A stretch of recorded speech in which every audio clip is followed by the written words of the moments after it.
Dear friends, Maths Aspirants is a community of mathematics students, research scholars, faculty members across India, initiated by myself in 2017. And we used to organize several online programs to help the mathematics students who are preparing for different national level competitive examinations like CSIR, NET, GATE, NBHM, etc. As a part of that online problem solving session series, today we have a session on abstract algebra with special focus to the forthcoming CSIR NET examination.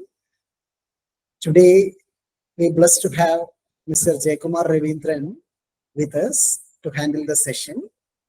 Mr. J is currently a senior research fellow at Institute of Math Science, Chennai. He did his MSc from University of Madras and qualified CSIR NET with JRF, also NBHM fellowship. I'm sure that today's session will be really helpful to all those who are seriously preparing for NET examination. And I feel very proud to say that Mr. J is an active contributor of Math Aspirants community. I'm very much thankful to him for being with Math Aspirants. I welcome everyone to this program. Welcome, Jay. So my name is Jayakumar and I'm really thankful to be here. Right now I'm doing my final year PhD at Institute of Mathematical Sciences. Today I wanted to do algebra, but algebra has several divisions, right? We start with very basic things, and today treatment will be from beginning. It will start from slowly, from the very basic to step by step. It will go to the very nice thing. Whoever seriously preparing, as sir mentioned, is going to be really helpful. So let's see. I will tone down or tone up depending on the response, and I'm expecting your, it's a actively participation class, and I prepared notes as well as presentation and everything as much as I can using these technologies that I will send to Vinod sir. He will distribute in every group. Okay, so let's start. Let me close from here, join from my iPad. Just you see that I prepared a small notes explaining everything, and this note is really going to be helpful for whoever attending this classes. For other people, it's slightly difficult, but this is going to be helpful. Okay, so there are 7 questions I picked from this last 2 years of NET exam, and I feel like each question actually has a story within that. And for example, you see the question number 1 is talking about P group. Question number 2 is about class equation. It's whenever there order comes, Lagrange and Silo comes together hiddenly. They come behind. So it's about the Silo's theorem, Lagrange's theorem, and the word simplicity again implies Silo's, Lagrange's plays a role. Then again the basic things are there. Okay. And this last 2 questions are fairly basic, and if you have a little bit of understanding whatever we are going to do, it will help us to solve these questions. Okay, so I included with the answers also. From this I can take the keywords. We need to know the basics about cyclic groups, and these 2 concepts I'm assuming, and I think you are in math aspirant group. You will have a fair amount of knowledge of what is group, what is normal subgroup, very basic things. So these 2 things I'm assuming: cyclic groups, finite cyclic group, infinite cyclic group. Okay, from this point I will start, and in fact we have a clear video in math aspirant YouTube channel about this one dedicated it. So I have a upshot on this. Okay, and I will mention about 3 Silos theorem, especially I will work out 2 important question, not this, not this or not this. This you can easily work out after the 2 workout, and that question is really important. I will tell you why it is important, and you will be surprised how many times it came in very important places. Okay, fine. At any point of time, you can interrupt me, stop me if you don't understand anything, and ask question. Okay, just little bit to think and ask question. Okay, fine. And so I just extracted the keywords here and I wrote it. This kind of things we needed. And see, we have cyclic groups, this thing, class equation, Lagrange P group, all this together, you know, comes under one thing, group action. And for the group action, I am primarily using Damit and Food book, but the treatment, the way I have been taught by few people, especially Professor 𝔸𝕗𝕬𝕐𝕝, Professor K.N. Raghavan, both taught us in IMSc, and their treatment is very much, you know, uh, like very natural and also very wide rather than in these two books. But I will take the definition universally, but I will follow them. Okay. At the end, I gave all the references here. See, look at the references. This is the K.N. Raghavan sir notes. You can just click it and you will get it. And also Professor Keith Carnett, I used some of them. Okay. I also included a few other questions. After this particular lecture, you can able to solve each one of them. Okay. Especially this question I'm going to talk about. Okay. Let's see. So this is the notes. Yeah. So key notes. This is the presentation I preferred. Can you able to see this presentation? Yes, Jay. Yes. Okay. So the topic is very simple: group theory problems and their theoretical foundation. I have picked a few problems from group theory, especially when all of them are from last 2 years of CSIR, which are related to group. And you can see that if you just look at the algebra, you can split it: group theory, not group theory. Group theory questions are contributing as much as not group theory. If you go a little furtherly, not group theory questions, even in Galva, again they will ask about group theory things. Okay. Uh, so ring theory and irreducibility, all those things are very different from group theory, but still group theory has a extraordinary amount of weightages. But still, I like to give one or two section about other subjects also in the after some time. But let us focus on group theory now. So I have taken, this is the way I ordered it. We already have an introduction, and I wanted to have a disclaimer. The notes and this presentation I will send, it may contain typo, and I used Microsoft Copilot to enhance and correct this both LaTeX and English way. Okay. If you are like constructive criticism is always applicable, and you can send me mail, and also I will share my mobile number. You can do that. Okay. With this disclaimer, it is a personal use thing. Whoever going to attend this class, it's going to be useful. And we will start. Okay. So there are questions I added. I showed no already questions. I just added the 7 questions. Okay. Answers, the keywords. Okay. From here. So from the basic of group theory, I'm just skipping the basic concept of group theory as well as cyclic groups. Especially you have to have an understanding of, what is Z10, what is Z. And for one important theorem is about given any divisor, there is a subgroup ZD sitting inside Z10. That is, any divisor dividing n, if you are considering this group, there is a subcyclic group. Subgroup which is also cyclic, subgroup of a cyclic group cyclic. This you needed. And converse of Lagrange's theorem works in this setup. And after certain effort, one can prove that. Okay. It is so important. Right now, his research is all about that. Okay. People try to do certain things, and people immediately ask converse question like this. Okay, what Lagrange's theorem says that I have a subgroup of the finite group, then the order of the subgroup divides order of the group, right? Finite setup. People ask question. I will give you the order, like the dividing. Let's say I have a 10 and I will give you 5. Can you find a subgroup of order 5 in subgroup, I mean the group of order 10? Like that question. People ask the reverse question. This question, this idea, this philosophy, that thought, it's everywhere in math. Okay. Remember that it is everywhere, literally everywhere in the math. If you go to a higher research, people ask this question, still is open. I will give you the group and the base setup Q. Q is our field. Can you find a Galva extension? Whose Galva group is this? Those kind of thing is still open. Okay. Similarly, my research is about a reverse question. If there is something called subfactors. They connect to the planar algebra. People have some property. Now the question, I will give you planar algebra. Can you come back to the subfactor? If so, what are the subfactor classification? So algebra is all about classifications. Okay. You have to understand one thing, how it is look like. Okay. Look like. remember that analysis is about the action, algebra is about look like, especially in group theory.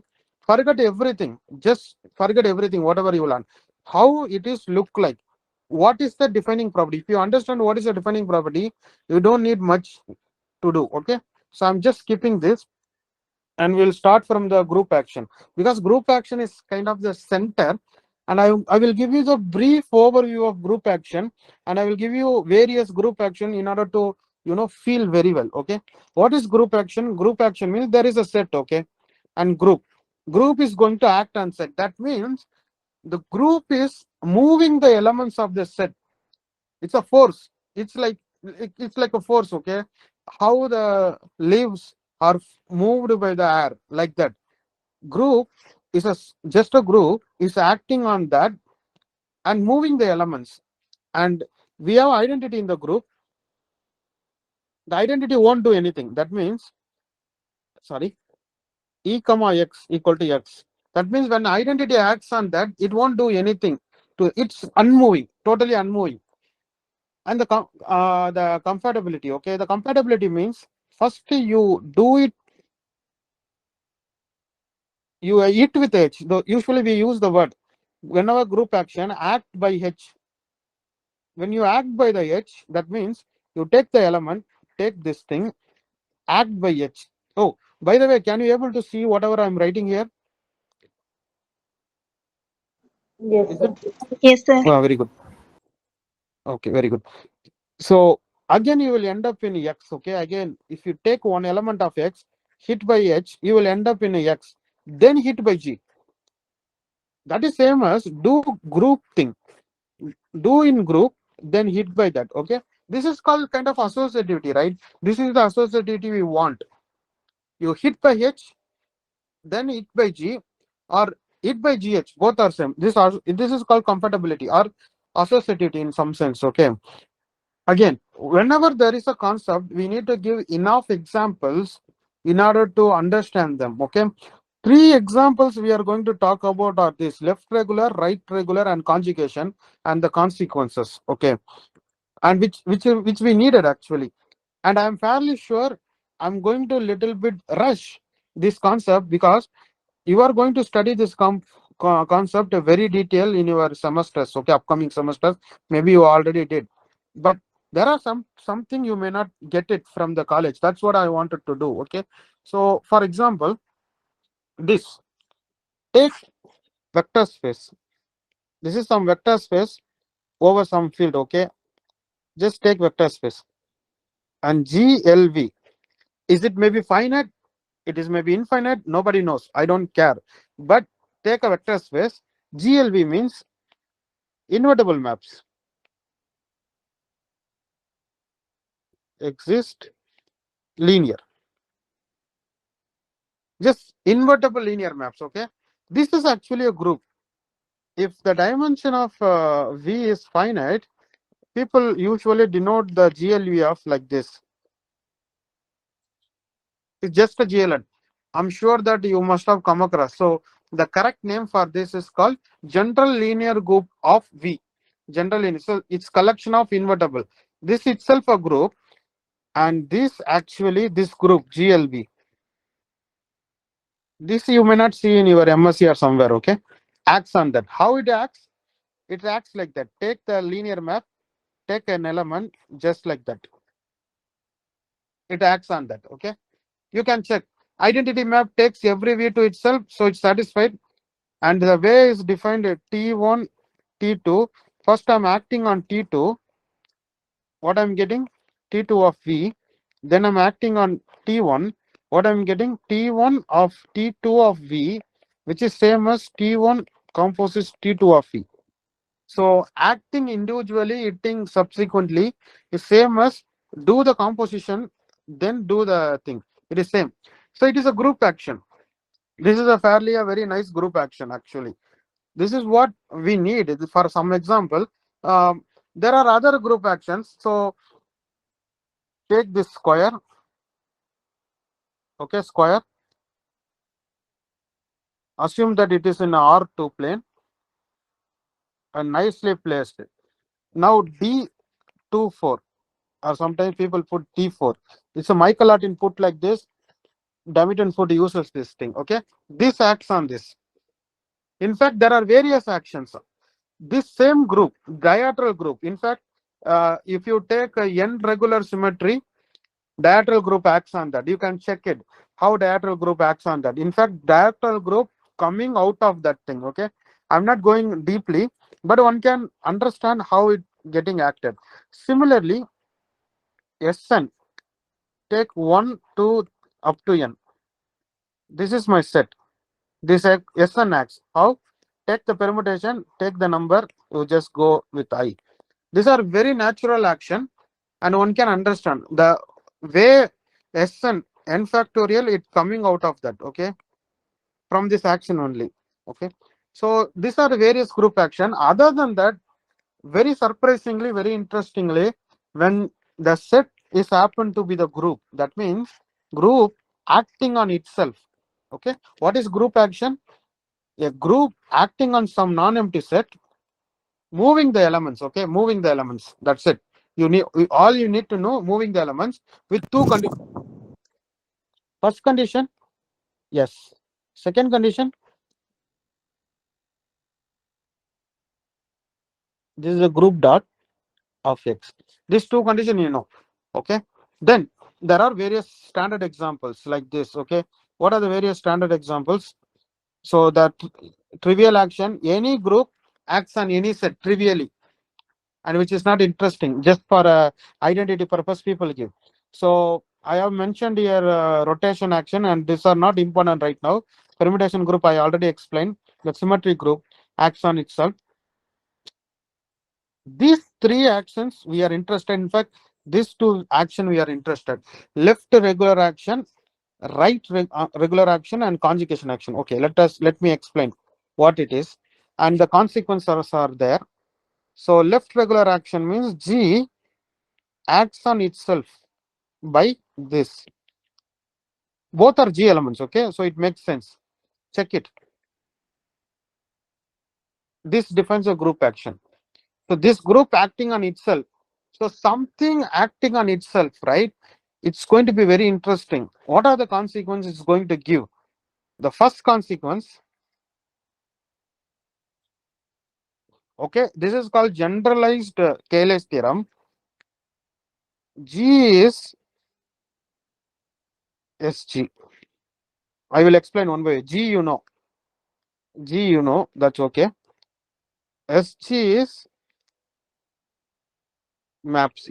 I am sure you know this also. Bijective. That's it. Under composition, that becomes a group. G is, this symbol stands for 1 1. This symbol stands for on 2. Research level people use this for symbolical purpose. This symbol stands for bijective or 1 to 1 on 2. This is called injective. This is called surjective. Okay, whenever you see this symbol, because I'm going to use this symbol again and again, and I am sure that whenever I attend some talks, people uses this symbol to lengthy wordy things. They want to reduce lengthy wordy things. Okay, so this is bijective. Okay, I can put like this also. Okay, so the generalized Cayley's theorem says that G, it doesn't matter finite, infinite, countable, uncountable, always you can recognize as a subgroup of its own symmetry group. That means SG in fact acting on G. This you don't need it, but this is the first consequences. Okay, and now this is very important because there are interview questions based on this. 2016 I wrote IIT second level exam. They asked me this question.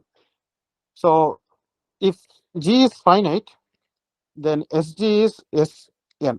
Okay, both are same. Sn and SG are same. Okay, so 2016 IITM, okay, IITM, they asked me this question. There are second level exam.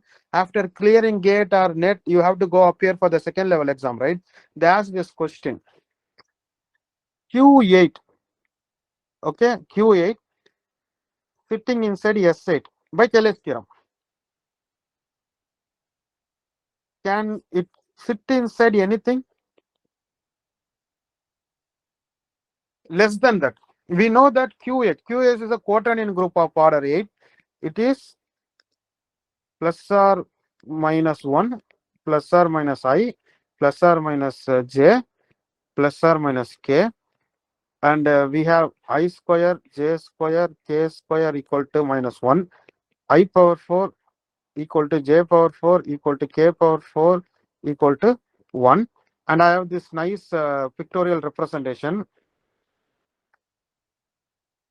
That means ij will give you k, ki will give you j, jk will give you I. If you go reverse, ik will give you minus j, ji will give you minus k when you go the reverse. That's why the arrows are there. So this actually representation of the group, very clearly presented. And it's order 8. And there is a one more group. That's what we saw. This is also order 8, okay? And those are isomorphic or not, or all those questions. In fact, it has been asked in a MSc interview and CMI, people ask this question. Okay, there are two groups have same class equation. They are both non-abelian. Can it be isomorphic? If not, give precise example. Okay, this is a question for CSI. I mean CMI. One of the CMI guys had this thing. Okay, so we have Q8 which is sitting inside S side, where Q8 sitting inside less than that, because this is too large, right? 8 factorial. This is just 8. Okay, people ask this question. Surprisingly, no. It will sit only in a site, not less than that. Okay, so if time permits, we will discuss about it. But I'm telling that this kind of questions are occurs. This is a thing you have to understand, whether you will understand the group action or not. This kind of questions will test you very well. Okay, we will see later on. I included this question later. Okay, so we have a group action. Okay, very good. And we have examples. And the next example is about conjugation. When G acts on itself by conjugation. What does it mean by conjugation? Take an element G and it acts like this. And this gives surprisingly one of very beautiful results, and which we needed to solve the class equation problem. Okay, there are a lot of class equation problem that comes. So last time it appears like 10 equal to something something. There are 4 varieties, 10 splitted into 4 varieties, and people ask what are the possible class equations. Okay, so I included here. Let's see. We will see about that. Okay. Yeah. So we will see detail about this little later. Before that, when the group acting on X, okay, just an analogy, there is a linear map from W. Whenever, so it is also general practice. Many times it occurs in many places. If there is a concept of morphism, like linear map, homomorphism, isomorphism, group homomorphism, wherever there is an like concept of morphism, preserving, always two things will be attached. For example, here kernel and image, right? If you go to the group thing, kernel of that group homomorphism, image of the group homomorphism. If you go to the ring theory, it's like ideal, like the kernel ideal. Okay, kernel ideal, the image. Okay, image ring. People call image ring, not exactly ideal, but it's an image ring. Okay, kernel ideal and image ring. Okay, similarly, whenever there is something happens to the group, there are two things attached. Just fix an element, fix this, and this symbol stands for orbit. That means I hit A by various G. By identity, I will get A. Correct? By identity, I will get A. But that is the first thing. So it's non-empty. By using identity, I will get A. Hitting by identity won't do anything. Don't move anything. Then I use other thing. Then I will get the orbit. Okay. That means it by the name itself is nice, no? Orbit. People sometimes put GX or GA. This is a standard notation. Sometimes people put. Okay, there is an orbit. Okay. So use A, hit by G, you get another A dash, go, come back. You can come back, you may not come back, but use various G, orbit. That means wherever A goes, along the by hitting by the G. This is called orbit.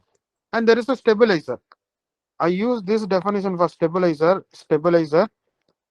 It is set of all G such that, again I'm telling, in algebra you have to understand what it is. That's it. What it is, how it look like, what it look like, and how it is going to give the information. It is a very static thing rather than moving. Okay. So collection of all non-moving G's. We know that this has identity. We know this as identity, right? I'm collecting all the G which don't move A, which don't move A at all, which is called the stabilizer. So practically in our home, we use stabilizer for AC and other thing, right? What is the purpose of stabilizer? It gives the non-erratic, like the current is fluctuated, it will stabilize, it will give smoothly. So here the smoothness in the sense it won't move anything. So we have this. So stabilizer, right? Stabilizer is the same function as the identity. So basically, whenever there is a subset, this is a subset of G, and this is a subset of X, where G is acting on X. Whenever there is a stabilizer, I mean the subset which has identity or non-empty, people usually ask the question, is it a subgroup? Yes, it is a subgroup.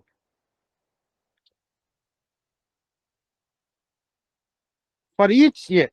And more than that, there is an orbit stabilizer theorem says G, okay, by the stabilizer of A is set theoretically, let me put set here very carefully, set theoretically equivalent. There is a bijection map from here to here. This is so important. Okay, this is actually, this is the heart of total group action. In fact, I will say total group theory. Group theory solely standard on this theorem. I'm telling you that most of the theorem are direct consequence of understanding the group action, or they use some theorem which is direct consequence of group action. That means directly or indirectly it's going to use the group action. I will tell you all the name theorem, almost all the name theorem. Either they directly use group action or they use something which directly uses the group action. Okay. In analysis also it is true. In real analysis, the LUB axiom, most of the theorem uses the LUB axiom directly, or they use something which uses LUB axiom directly. So you have to understand that. So it is worth to spend some time on this. Okay. I'm telling you again, it is set theoretical. Okay. There is no group, no structure, there is no normal subgroup business, just set theoretically. So let's summarize that. Suppose G act on X, fix A. Once you fix A in G, sorry, X, you will have something called OX orbit. You will have something called stabilizer of A, and G by stabilizer. These are the right cosets or left cosets, whatever you want. Set theoretically equivalent to this. And this suggested that orbit is something which is we need to understand them. Okay. Later on, one can prove that the set can be decomposed into orbits. Okay, which we are not going to do that right now, but it has the consequences. So I'm not going to prove because I'm sure you will come across this. Okay, these are the very basic in MSc. You will come across. Okay, every set when G acts on set, one can prove A is related to B by G. That means B look like G comma A. This is a equivalence relation. One can prove this is a reflexive, symmetric, transitive (RST). One can prove this is reflexive, symmetric, transitive. Then we can see that this is like this. It splits. So in order to understand the group action, one can understand piece by piece, orbit by orbit. To understand orbit by orbit, again we are coming. So I want to understand this. Why should I understand this? I can understand this. Okay. If you know Lagrange's theorem, immediately you can see in the finite setup, the orbit, any orbit, it should be divisor of G. That's so very powerful, right? So in finite setup, by Lagrange's theorem, you will get it, but we will do it again. We will try to come into that, okay? So we have a orbit. Orbit means a set of elements which can be moved by the elements of G. You fix X, move that. stabilize a set of element in G which don't move anything, like X, it won't move anything. So there is a orbit stabilizer relation in the finite setup. Infinite setup also it's old, but in finite setup it is so beautiful to understand them. Okay, so far everything is okay. Just let me summarize. We are trying to understand group action through the group, and that is a central pillar for all of the questions. And we will lead. I will step by step guide. I will step by step do what are the things needed to solve, so that you can solve by yourself, even though I will solve some of the questions by myself. Okay. So we have a Cayley's theorem. I said Cayley's theorem. Cayley's theorem and Lagrange's theorem is just a consequence of this thing. Understanding left regular action will give Cayley's theorem. That states this: every group of G is isomorphic to some subgroup of symmetric group of acting on this. So generally they say like this: SG. If the group order is this, then is this. SG and SN is both are same. Lagrange's theorem, you know, if in the finite setup, the order of the subgroup divides the order of the group, right? This is like, very like current, right? Without current, no devices will work. It's like a current. You can have a high speed internet, you can have a very powerful device, Apple devices, but it doesn't matter if you don't have a current. Eventually you will charge it out, right? It's like a current. You don't know the power of this, because almost in every question it shows the thing. Okay. This is the consequence of left and right regular action. Okay, let's go to the next. So conjugation action, I started about conjugation action. So let's go back. Conjugation action, when G acts on this by conjugation. A dedicated video available in YouTube done by me in Math Aspirants same group about class equation, and that class equation is nothing but understanding the conjugation action. Before proceeding that, I just wanted to uh, confirm that I'm audible correct and also visible, my screen, everything, right? Is it so?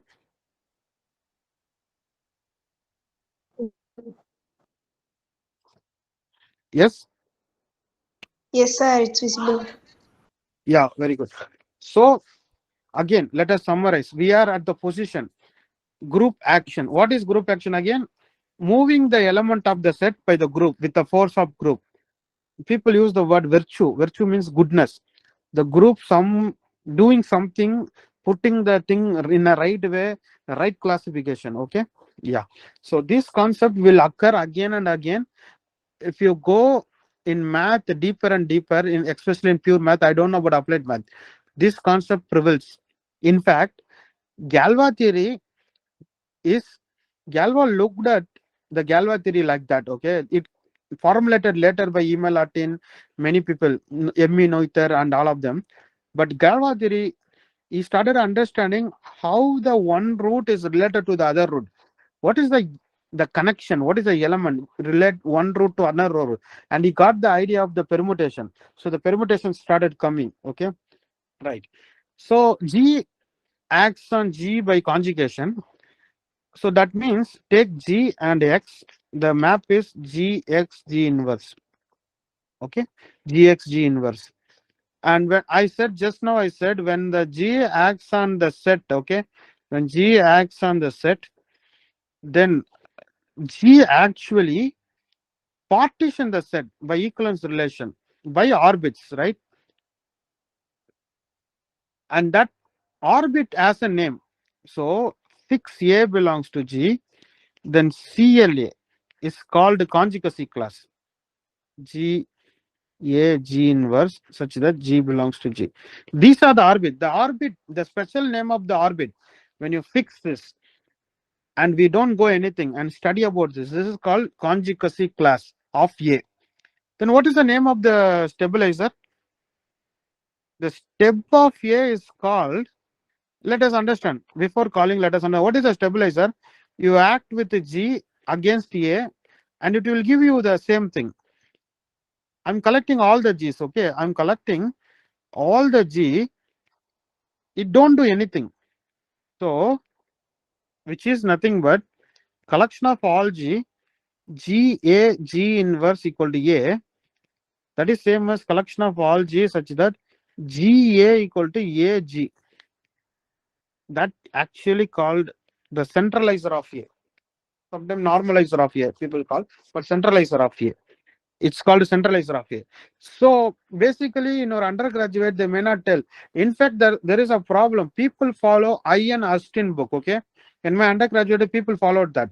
People follow Ian Austin book. They don't know the word group action. They get surprised. What is the group action? But they all know what is conjugacy class, what is this, what is that. He done everything without mentioning the group action. I don't know why. Maybe at that time, group action may not be the central concept. But in the Austin book, people who followed Austin book will have a lot of problem. Okay, so we have this. The orbit is called a class equation. I mean class. The stabilizer is called the centralizer, conjugacy class. Now instead of X, we have G. So G splitted into conjugacy classes, distinct conjugacy classes. In finite setup, let me draw one by one conclusion. Okay, one by one conclusion. What we understood, G acting on itself by conjugation, there are two things, class, conjugacy class and the centralizer. The first thing, in general also true, the order of G is summation of CL of A. It's a distinct conjugacy class, okay? Distinct conjugacy class. And people collected the one conjugacy class. They split it two way. A conjugacy class have more than one element. A conjugacy class have one element. More than one element, one element. First of all, is it possible to have a conjugacy class of one element? It may be not exist, right? But it is, because G acting on itself. So that means here we have identity. Look at CL of identity. What is that? G E G inverse such that G belongs to G, which is again identity, because identity we know that doesn't. So we have, and in fact, suppose a conjugacy class is 1. That means when I go G and G inverse hit by the both the side, where is G? I'm getting only one element, but I know when I choose E, I will get A. So that is A is the element. That means A, G, A inverse, I'm getting A, which says that A, G equal to, sorry, yes, correct, GA. For every G belongs to G. So that implies the centralizer of A. Every element commute with A. That is the equation, right? We are getting. If it is only one element, every element commuting with A. That shows that the centralizer is whole G. That is same as saying. That means every element commute with A. I can paraphrase it in this way. A commute with every element. So A belongs to center of G. Let me do it completely. If A belongs to center of G, that means it commutes with every other element. I am paraphrasing my wordings. That means every element commute with the A. That means the centralizer is total, the full. That means this is true. The exact definition. GA equal to AG for everything. Then I'm putting that here. I'm getting this. Then go back. Is saying 1. So saying the class size is 1 is same as saying the full centralizer, or same as saying it belongs to, G. That's why people here put this is counting of G. So the modified version is center of G, then class A summation, where class A is greater than 1. You may ask me why it is so important. Why it is so important to write in this way? Why people preferred the first consequence? Very easy consequence. Okay. Have you ever heard of the statement center of the P group is non-trivial always? It's at least P. We will come to that, but let us make a couple of more expression. Okay. the first order of G, center of G, I mean, the order of the center of G will divide. This is by Lagrange's theorem. That's true. Second, orbit stabilizer theorem says that the size of the each stabilizer, the size of the each orbit should divide the order. That's the orbit stabilizer theorem. Here I wrote the orbit stabilizer theorem says that the size of the G is equal to the size of the stabilizer into size of the orbit. That is the theorem. That means order of G is nothing but the orbit,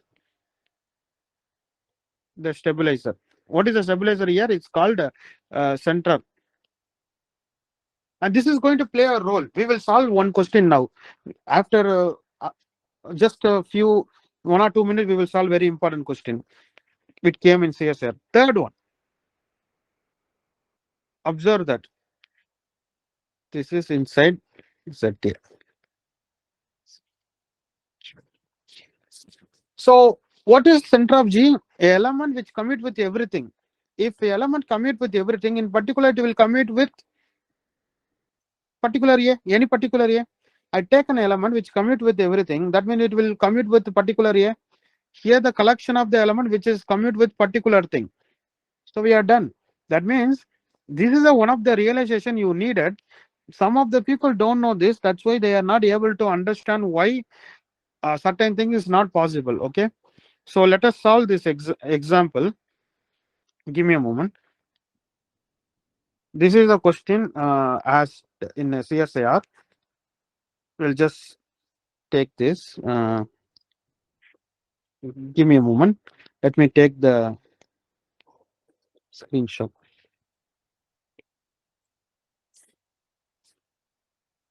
Sorry. So this is a CSR question. This kind of questions are very much expected. In NBHM also they ask 2022 they ask in NBHM the PhD exam. So the question is which of the following equation can occur as class equation of the group 10? We have some observations, right? The one counts for the center and the rest of them, we need to divide them individually. We will see step by step. Just forget about the one. Let us go and see the 2 is not possible. This counts for Z of G. This information tell me Z of G is 2. And individually all 2 is a divisor of 10. So I'm not getting anything. So I cannot eliminate. But whereas you can eliminate from here. This gives center of G is 3. By Lagrange's theorem, it's not possible. 3 is not divisible. 10 is not divisible by 3. So this is not possible. Very easily we can throw away. So again, same. This is okay. But look at here. 4 is not a divisor of 10. But we need each class. The size of each class should divide the order of the group. So this is also not possible. Now let's come back to 2. 2 says like this. We have a center of G which is equal to 2, which will divide the 10. Okay, fine. Then each class size is 2. That will also divide 10. And now it seems to be okay. That's good. Okay, let us take a element A. Let us take element whose class is 2. Because the 2 plus 2 plus 2 plus 2 is represented by some class, right? So let us take CL A. There is some A which has the class size, conjugacy class is 2. But orbit stabilizer theorem gives us like this, CL of A. Okay, CL of A into stabilizer. Stabilizer is for us Z of A. We know that the group of order is 10. The group order is 10 and it is 2. What is that means centralizer of this A? Look at the centralizer of A. It's 10 by 2, it's 5. But the crucial observation here saying that the center is always sitting inside the centralizer of anything. The center, but the center of G always inside a centralizer for every A. That means 3 should divide 5. 2. In the case 2. This is a crucial observation. Very crucial observation. That's not possible. Apparently, the word apparently means when you see it, when you look it, it looks like that. Okay, look at the jackfruit. Apparently, it looks very, not smooth, but it tastes really good. Don't judge a book by its cover. They say, right? Like that. When you see apparently me, when you see it at the first glance, we are not getting any information. It's not going anywhere. We are not really getting any information. Okay. But it is actually telling us it's not true. It's not really true that this is a class equation. Okay. Because of this crucial observation, the center is sending inside every centralizer, and it will be used in many occasions. Okay. Now, I like you to try this. Not now, maybe later in your home. Try this. Okay. Assume, okay, the first answer is correct because of the elimination method, but that comes for abelian group. Abelian group, the center is the whole, right? The center and the group is one and the same. That's why it's 1 plus 1 plus 1. So abelian groups, for any abelian group, in fact, that says that using the class equation, you may not, distinguish the isomorphism class. That means two abelian group may have the same class equation, but they're not same. Take a Klein 4, cyclic 4. They have 1 plus 1 plus 1 plus 1, both, but they are not isomorphic. Okay. But it will give you some necessary conditions. Okay. Similarly, try for 8. D2 D24 Q 8. Both are same class equation. It will be like this: 1 plus 1, 2 plus 2 plus 2. Both are same class equation. Okay. But rather, let's come to this. Is it possible to have the class equation for like this? We have 1 plus 1 plus 2 plus 4. So totally 8 elements, correct? Do you think there is a some group which satisfies this class equation? But apparently that group must be non-abelian, right? Anyone think, people, do you think there is a group which satisfies this class equation? Please answer. Just yes or no, that's enough. In that way, I can confirm I'm audible to you correctly.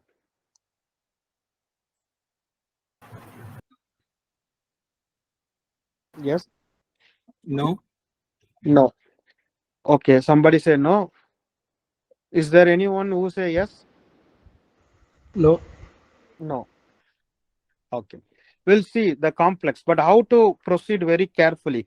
But looking at that, we can see that set of G is 2. That's okay. Looking at here, yeah, each things individually divide. That is also true. Each thing individually divide. Oh, apparently I'm not getting anything. Okay, what we proceed? We proceed with something. Oh, let A, where CA equal to 2. Where CA equal to 2, that says that ZA. ZA is mod G by CLA, which is 8 by 2, which is 4. And of course, 2 divides the 4, right? 2 divides the 4. We are not getting like a last example. But still we can do something. Instead of that, take this guy. Let's say A for that.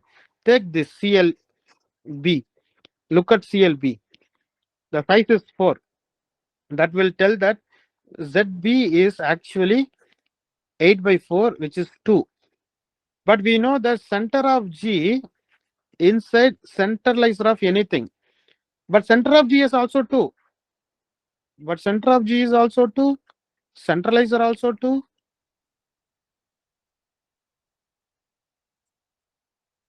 Centralizer also 2. That implies center of G must be equal to centralizer. That implies Centralizer of A is the 4. Sorry, centralizer of A is the 4. I wanted to say B. I'm sorry. Okay, sir. Okay. So B belongs to here. We know that B belongs to the element commute with itself. So that says that B belongs to the center. But what is our crucial observation? anything belongs to center implies the class size should be 1. The class size is 1, then it belongs to the center. We observed here, okay? Step by step we observed. From here to here, here to here. The class size 1, center, then class size 1. So you need those 4 things. Okay, so let me add that crucial observation here. 4. And there is a dedicated video, I'm telling. There is a dedicated video on this. Please watch. Center of G. A belongs to center of G if only if CL A is 1. If CLA is 1, class equation, the class conjugation class is 1. Yeah. So you may not get it apparently by looking at the thing, but if you will do little bit of work, you will get it. Okay. So just try it. Okay. In home, try to see, assume that non-abelian group is non-abelian. Try to split the 8. Okay. I will give you the hint. We are going to see the P group. Okay. That's also we can see. The way I written class equation, I rewrite like this.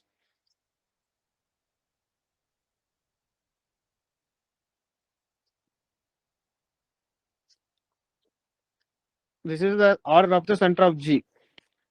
I just rewrite. I took right hand side to left hand side with a sign change. Now you see, suppose P group. P group means P power alpha. Alpha greater than or equal to 1. Okay. Suppose P group.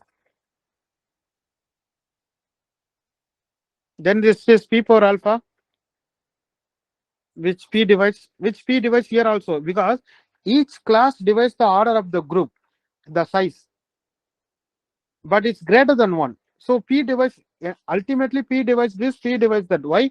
Because each size of the class, each class has a size which is divisor of the P power, and which is not 1. So ultimately this is divisible by P. That implies this is divisible by P. Now you know this, okay, independent. Now take 8. It's a P group, 2 power cube. We know the center is definitely, center must be definitely more than 1. It can be 2, it can be 4, it can be 8. 8 in the case of abelian, leave it. And you argue with the case of 2. So in the case of 2, first we can understand that 8 will split into 1 plus 1. Now you have a 6 more element to place, and 1 will not occur more. In the case of this, 1 plus 1 plus 1 plus 1 and 4 more element you need to place. How can you place? It's at least more than 1. It can be placed like 2 plus 2, or it should be divisor. Then there is a 4. Try to argue, none of them satisfies. Now come back to this. You can use 2 or 4. One can place 2 plus 2. One can place 2 plus 4. Argue that in the place, and try to see whether it satisfies or not. And you can see that it is not. None of them satisfies. Okay. None of them satisfies. Try to argue the similar way. It will be a good practice. Okay. So we solved one question. Very good. Okay. Let's move on. Do you have any questions so far? Please ask.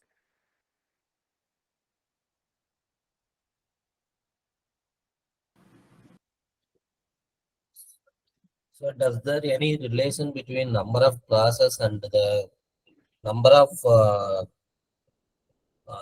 partition in the class equation and the order of the group?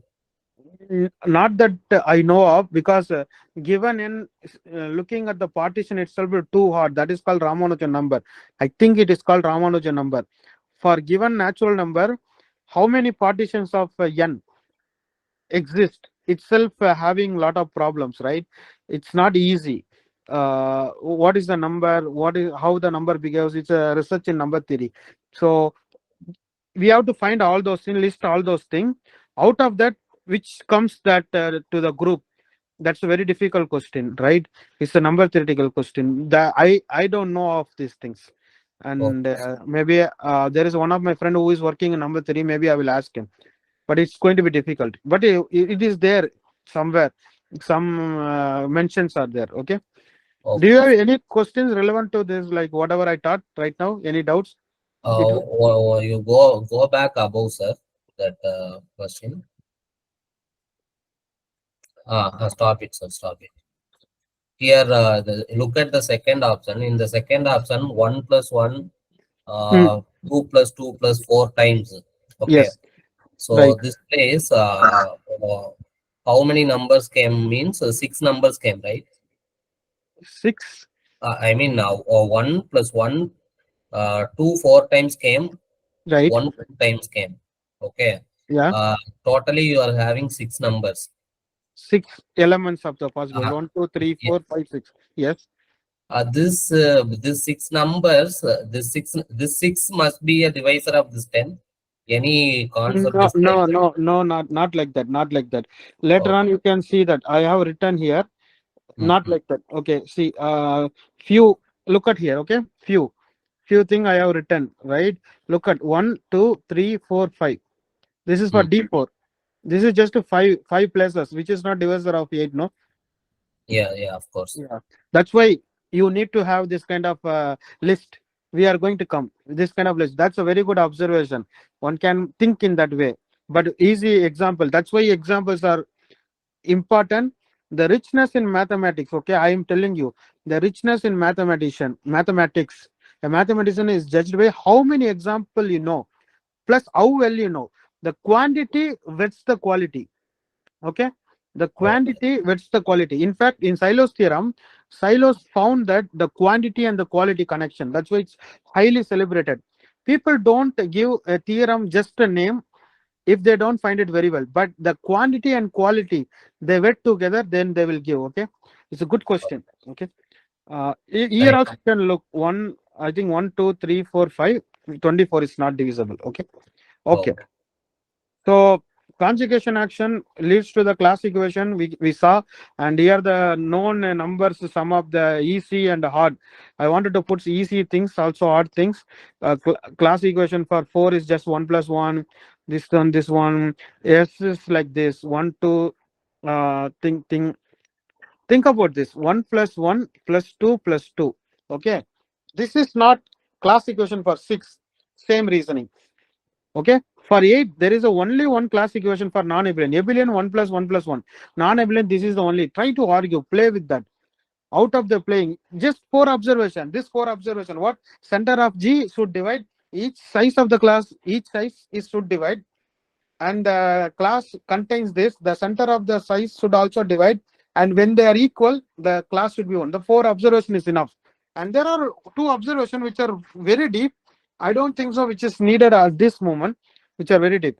So remember, this is going to play a slightly a good role when you are dealing with the simplicity of an. Okay, this will play. Just I included this. Okay, also I included this because it's also needed at some point of time occurs. So we have 16, right? There is no 8. 1 plus 1 plus 2 plus 4 plus 4 plus 4.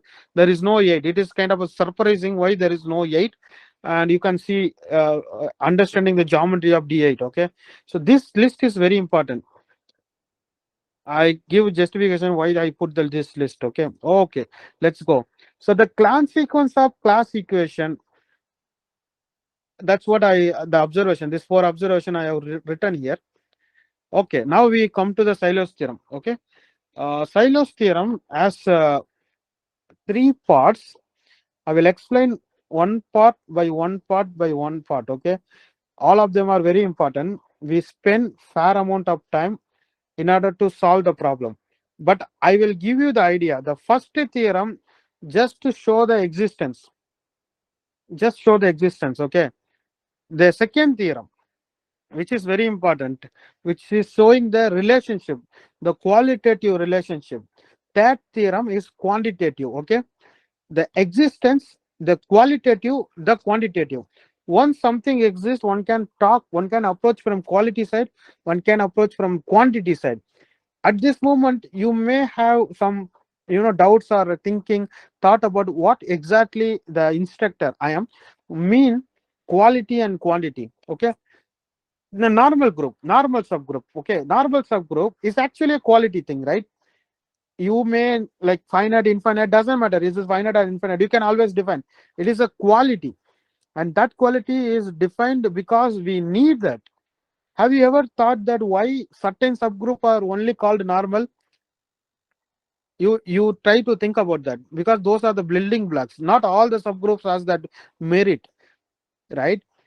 So this theorem is one of the beautiful theorem. You should get inspiration from this theorem, because it's not only talks about quality or quantity, and it talks about quality and quantity and the interconnection. Just recently I saw a YouTube video about the movie. There is a movie in by Clint Eastwood. It's called Good, Bad, Ugly. In the movie, there are thought. He tried to explain that there should be protagonist, hero, there should be antagonist, villain, but connecting that, there should be another person between them. It's called ugly. That's what the movie says. So these three things are there. Here also, I found something similar. Existence should be there. Then there should be quality, quantity, then connecting factor. Okay, let me explain one by one. First, existence. The first theorem. It is highly celebrated theorem. I like the theorem, which is highly celebrated. So let us understand the theorem. First, suppose P divides G. In fancy way, people put like that: P power K double divide. That means P power K divides order of G. All finite setup. I'm in all finite setup. Okay, I'm in all finite setup. But P power K plus 1 does not divide order of G. If this is the setup, then it means there exists a H subgroup. This stands for subgroup. This less than or equal to symbol P power K. The existence of P silo subgroup. That the maximal one is called P silo subgroup. The existence. The second has two sub thing, but I will do one. If H1 and H2 both P silo, then okay, both P silo, then H1,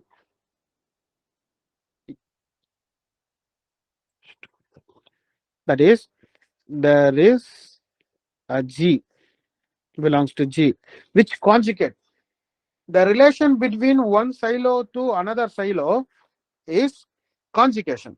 That means silo here telling that you get the maximal group, that the P silo. Conjugate them so that you will get everything. You will get everything. So let us formulate this is very precisely in our language, because we understand the language of group action, right? So take the group, take the H, okay, which is P silo. Let's say P silo. What is P silo? You start with a group order and prime dividing the group order, the maximum, okay, like 96, 2 power 5 is the maximum according to 2. 3 is the next. Look at the 96, 2 power 5 into 3. If you consider P equal to 2, 2 power 5 is the maximum. If you consider 3, 3 power 1 is the maximum. 56, 2 cube into, I think, 7. Okay. Well, 2 square into 3. Yes. So these are the maximum. 24. 2 square into 2 cube into 3. Yeah. So when you consider one of them, it is maximum. When you P is 2 power 5, it's not just 2. Okay. If you go for 49, 7 square, there is only one. Okay. Okay, fine. So P silo. So silo is telling that take G, take the set P silo. Subgroups. Take P silo subgroup. Now act. How do we act? Take G, one P silo from here, act by the conjugation. We know conjugation preserves all the order and other thing. We will get another P silo. But what exactly the second theorem says that you catch one silo, look at the orbit, that is entire. These kind of actions are called transitive actions. The whole set is just one orbit. That means you get a one guy, you get everyone. That's the second silo theorem in terms of group action. Between two silos, first silo related to the second silo by some G. Okay, some G. That is a easy way a non-professional way. Like non-professional means it's like the student way. But if you really wanted to go a little further, more precise, master's level, try to understand this. Single orbit. P-silo subgroups are single orbit. You can ask me at this point, why do you make it so complicated? That's easy, right? I have a two silo subgroup. One is conjugation of other. That's easy. Yes, that's fairly easy. But this observation will lead you to many places. Okay. For example, have you come across this result? The result saying that if the subgroup is the index of the subgroup is not divisible by P, then there is a normal subgroup of that order. Something like that. That uses these ideas. Okay. See, the problem with us, we have a lot of statements we come across, but we don't have a very good understanding over them, right? Yes. So the first Silos theorem is telling about the existence. Second Silos theorem telling about the relationship between the two. That means if you catch one guy, conjugate it, you will get everyone. They are all like in the same orbit. They are like one. They are like in the one relative. They are like one family. Okay. That is so important. That is something beautiful. That's what we are going to use first. The number of, suppose if you put NP is like number of silo, number of P silo, then NP congruent to 1 mod P. Second, NP divides the rest. So you write N like this, P power K into M, where P power K double divides G. So otherwise one can also use like that. GCD is 1. So you have P power, this thing, you have this thing. NP congruent to 1 mod P, NP divides M, the rest. This is one of the beautiful observation. I don't know how he got it. Mysterious observation. And in fact, this is the quantity I'm talking about. The first one is existence. The second one is about the relationship. The third one is about the quantity. And this now comes the relationship between the quantity and quality. P silo is unique if and only if. Unique means it's one. It's a quantity thing. It is normal. Can you see the power of this statement? The consequence. This is one of the powerful consequence. P silo is unique. That means there is only one P silo subgroup. It must be normal. If it is normal, it must be one. How to understand that? Okay. At least try to understand. The first theorem existence we don't need. Once it is existence, it exists. Second theorem, between two silo, we got it. That's why I wrote this observation. Okay. I will prove this. Okay, I will prove this. P silo is unique if and only if it is normal. How do I prove? Let's go from this side. Assume that it is unique. Assume that it is unique. What is the meaning of unique? Only one. That means the orbit contains one element. It's only one. The orbit contains one element. The orbit contains one element, H itself. That is, conjugation doesn't make any way moving. This is precisely the definition of normality. If there is only one P silo, it orbit contains this. What is the orbit of H? When the group acts, I just have to vary.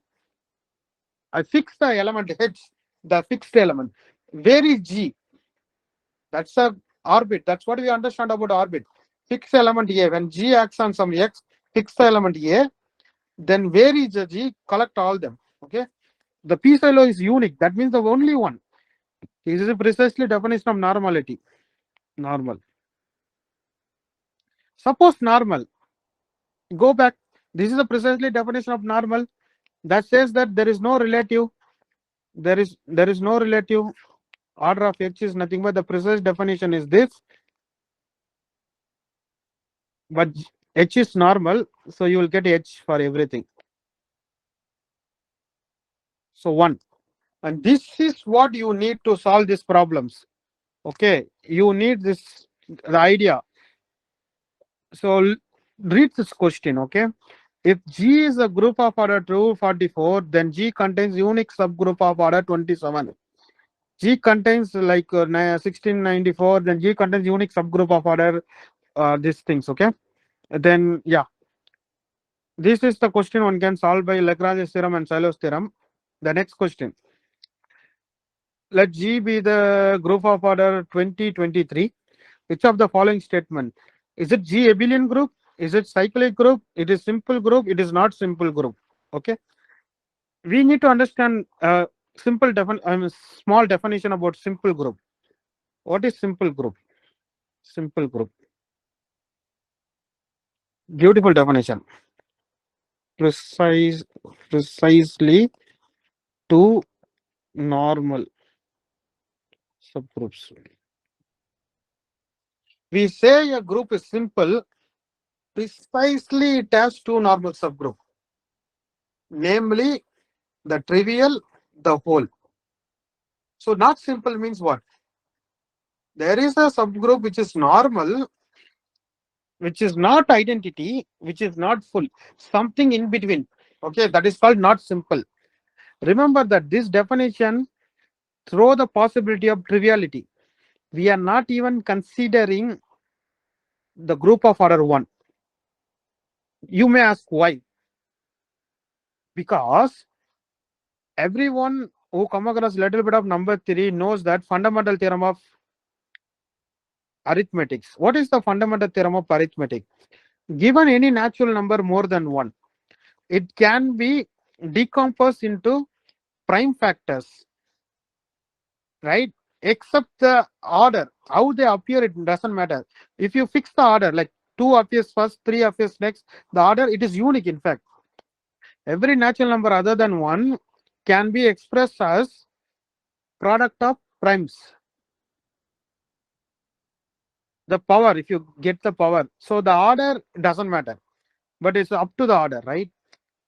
Exactly for the same thing, primes are the building blocks for the natural number more than 1. Similarly, simple groups are the building blocks for the finite groups. Okay, one can motivate all those things by this. Okay, what are the simple group? And it got completely classified. I think more than 256 author and many years they completely classified. If you wanted to know, let me know at the end of the lecture. I will write the series. What are they? But let's not go into that. I just wrote because it is here. Okay. Now you understand what is simple, what is not. What is not simple? You have to get in between. So let me give one example. I'm not going to solve these questions. Okay. I know that you can solve, but I'm going to help you the questions with the questions where you can solve. Let me give this. Prove that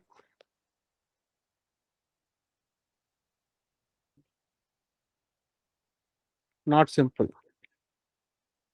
This is asked in IIT exam, second level IIT exam. Not simple. So 21 asked in, I think, Kannur or somewhere, but when I was writing, it was 56. They asked me 56. Prove that the group of order 56 is not simple. Okay, but let us see about 21. Okay, so I am going to give you the algorithmic idea how to work with the Solo's theorem. So we have understanding of Solo's theorem now. What is that? Existence, connection, quantity connection, quality connection, quantity connection. Finally, how the quality and quantity bridges, right? That's what I'm going to use. Okay, let us see how I'm going to work out. Whenever some problem occurs in CSIR, NVHM related to simplicity, order, first thing you need to do this. Split them into product of prime. Okay, split them into product of prime. Side by side, I'm going to do that. 56. Can you tell me what is 56?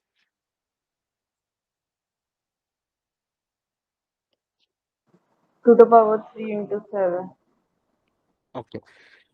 So here N2 and N7. N2 is the number of 3 silo subgroup. Here 1 and 1. N7 is number of 7 silo subgroup. Here N2 is number of 2 silo subgroup, but the order is 8. Remember that the order is 8. It's not just 2. Here the order is 7, just 7, because the power. So what is satisfying? This satisfying these conditions, right? It should divide the remaining. When you consider as 3 as a prime, centralized prime, that is my focus. I focus on that, the remaining. So I will get 1 or 7. Here I'm going to get 1 or 3 because 7 is the focused prime. So also it satisfies this condition, right? 1 mod 3. That is the third Silios theorem. Third Silios theorem says that number of p Silo subgroup is congruent to 1 mod p or and np, the number of p Silo subgroup divides the remaining. The remaining, okay, connect the remaining.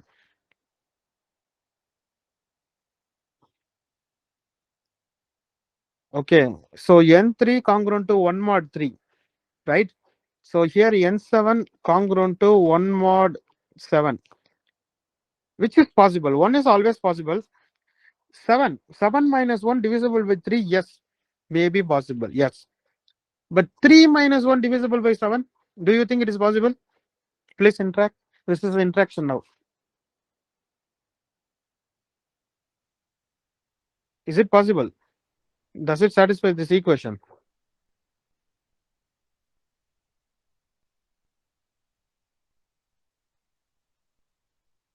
Tell me.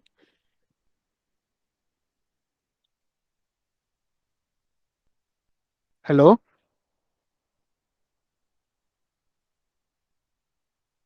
This means 7 divide n7 minus 1.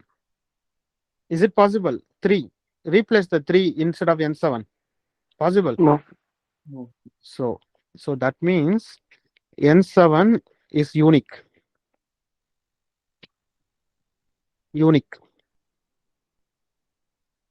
Just now we saw, yeah, unique means it has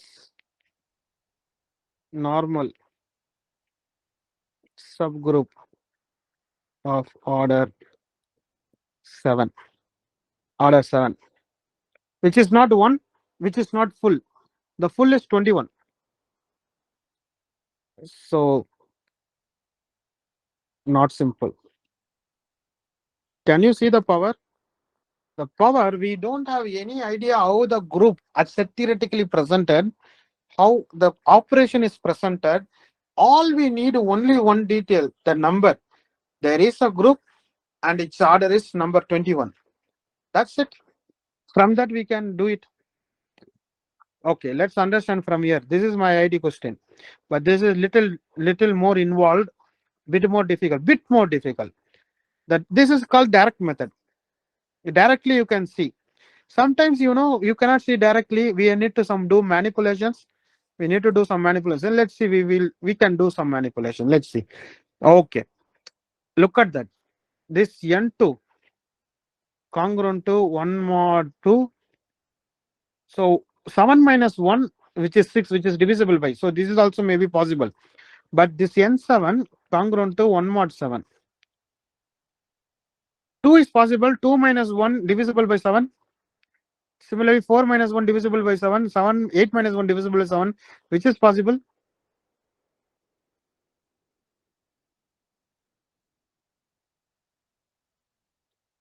Tell me.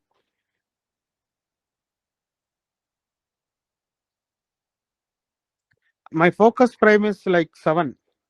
When I focus on 7, the remaining is 2 power cube 8. So n7 by third Silios theorem will divide the remaining. When it's remaining 1, 2, 4, 8. So 1 is always possible. What about that other? 2 is possible, 4 is possible, 8 is possible. Is it possible?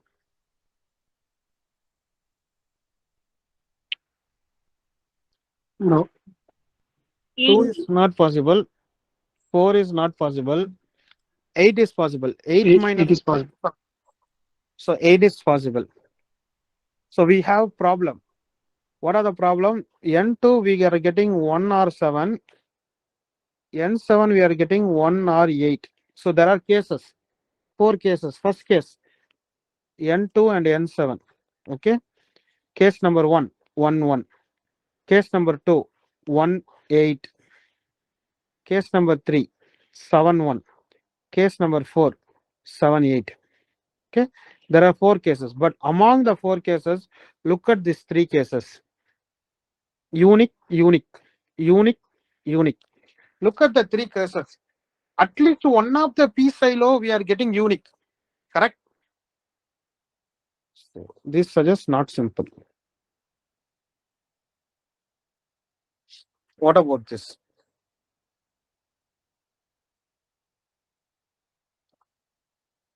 See, the beauty is at least one of the p silo. Now at least you can understand. You may not get the thing.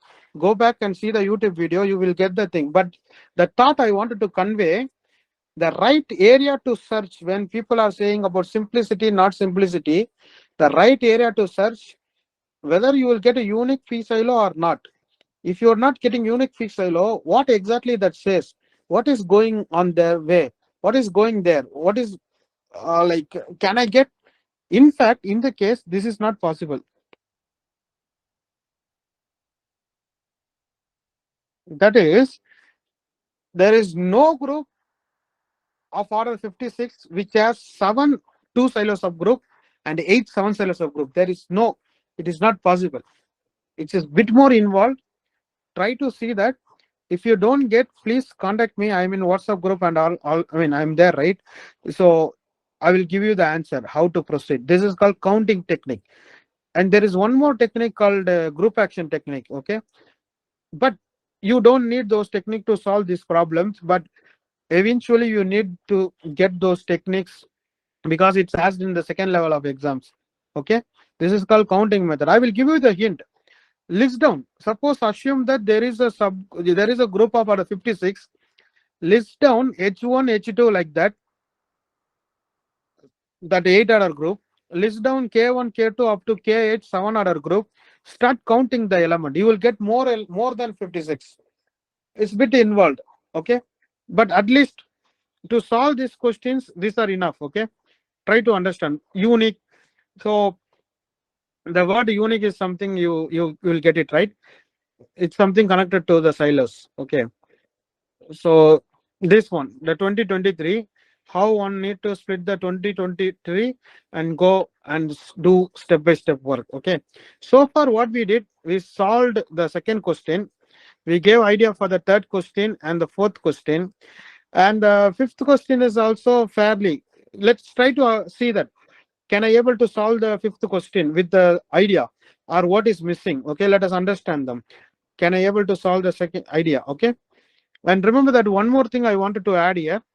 The another consequence of Silos theorem, if P divides order of G, there exists element or group, subgroup of that order. If the P divides the group order, there is an element of order P or subgroup of order G. Both are same. Saying that both are same. Okay. Okay. So let's see whether this is enough to solve the question number 5. Can somebody read? Anyone? I just wanted to see that whatever is written and visible. Anyone please read this?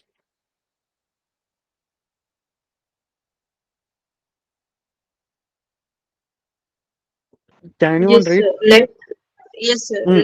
First option, let G1 and G2 be a finite group such that their orders G1 and G2 are co-prime. Right. Then any homomorphism from G1 to G2 is trivial. Okay, let us solve this first. We have a G1 and G2, and there is a homomorphism. This is a given data, and they are saying that the orders are co-prime. Okay, this requires basic things. So I wanted to show. They're asking whether trivial or not. That means the kernel of F is G1 or not. That is a question, right? So basically, we need to do the kernel is a subgroup which divides the order of the group. Okay, and also note that kernel divides order of the this thing. Oh, sorry. I'm sorry. I want to try to say that image is singleton or not. That's what they're asking. Image is trivial or not, which is inside you. If it is trivial, that means the trivial homomorphism. Everything map. Okay, and try to understand that this is a subgroup. This order will divide order of G2, but I'm saying that this order will divide order of G1 because of fundamental theorem, right? The fundamental theorem or first isomorphism theorem says that if you have a surjective homomorphism from G to G dash, or maybe you don't need a surjective also, you need all just map. Okay, image, let's say F, then G by kernel of F. Okay, G by kernel of F. It's isomorphic. Here the surjection, here the isomorphism. Just see the symbols made really clear. One to one, on to everything. No need to write words. Okay. In this setup, finite setup, G, order of G, finite setup. This is basic. Order of the image into kernel. So this says that the image is divide the domain. Image divide the codomain order because of the subgroup. So image divide the domain of her because of this theorem. So image is a common divisor. The order of the image is common divisor for G1 and G2, order of G1 and order of G2. So they say it's a co-prime, correct? So the image must be 1 because common divisor. So co-prime. Okay. Image of F must be 1. So it is trivial, in fact. So that's true. So this is a basic. We don't need anything trivial. Can you read the second one? Yes, sir. Let G be a finite group. Let F is mapping from G to G be a group homomorphism such that F fix more than half of the element of G. Then F of X equal to X for all X belongs to G. Okay. So they are saying that it's more than same thing you needed. Okay. Same idea. So we have a G. Okay. Map to G and F of X equal to X more than half. So they are asking, is it true that it is identically equal to everything? Okay, very simple. The image of F, okay, image of F will divide order of G, correct?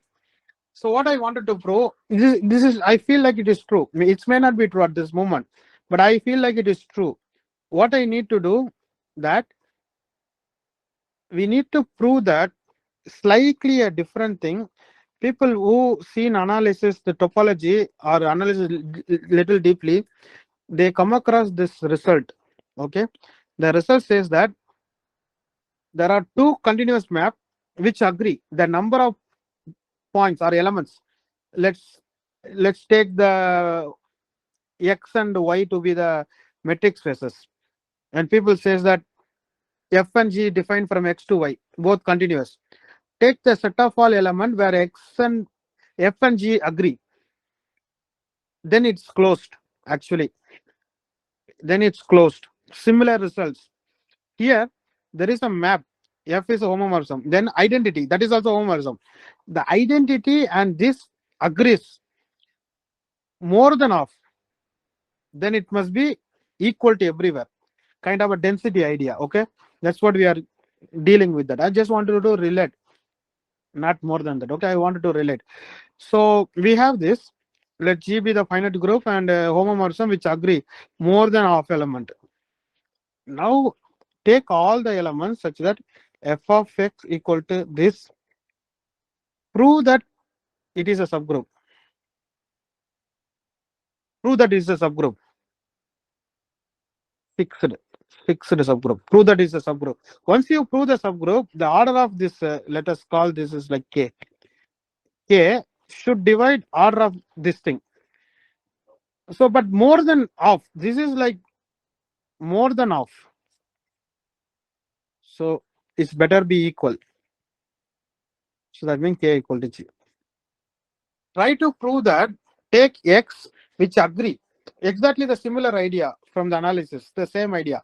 It won't work like too much. Okay. This is also true. Try to prove that. Okay. Prove that this is a subgroup. Okay. Third option. Read.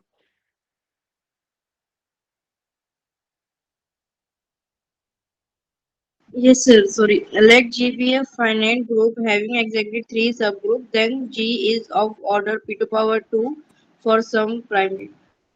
Okay. So people are asking, we have a G, we have finite group, exactly 3 subgroups. Okay. When I see first, of course, like after a long time, I am out of the touch. When I see first, I didn't get, maybe true, may not be true, right? Whenever I face this kind of problem, I always look very simple example. Very simple example. Very, very simple example. Okay. Before proving that, let me post one question. Which what is the first order in the odd type, not even type, where the non-abelian group shows up, non-abelian group shows up? That means in the, if you take a even number around 6, exactly at 6 you will get non-abelian group. Before that everything abelian. But if you go for 7, which is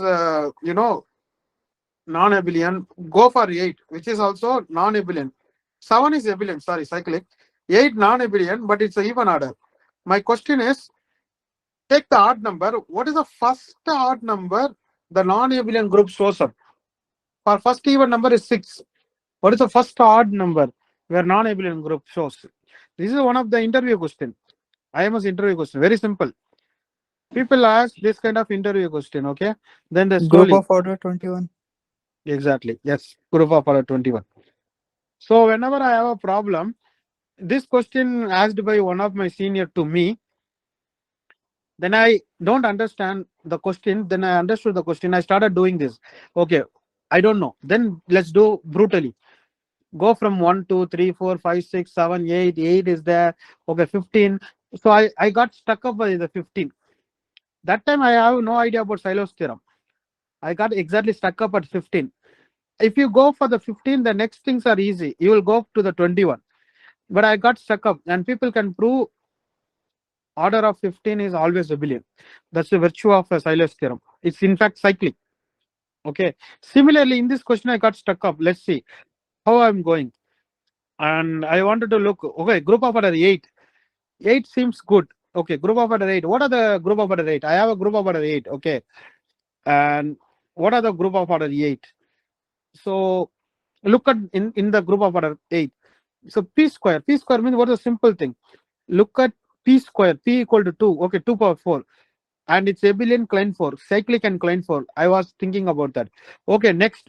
So basically p square, I got the result, always is going to be abelian, right? Always going to be abelian. Why don't you think on that? And I took few examples, then I got the idea. Okay. The idea is first try to prove no 2 prime. Actually, G must be P group. Must be.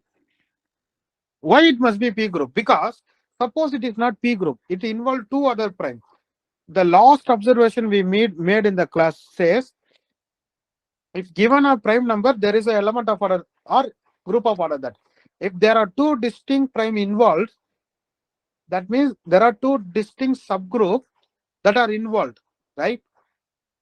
So identity is there. One is for the first prime, one is for the next prime, one is for the whole. So there are 4. So the group order may be anything, I don't care. But P is dividing, Q is dividing.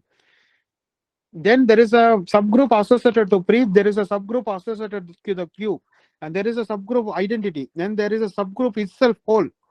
So there are 4. So I concluded that it must be P. Okay, P group. So that means it's P power alpha. And little understanding which we are going to do shortly. in about the P group, that will say alpha must be 2.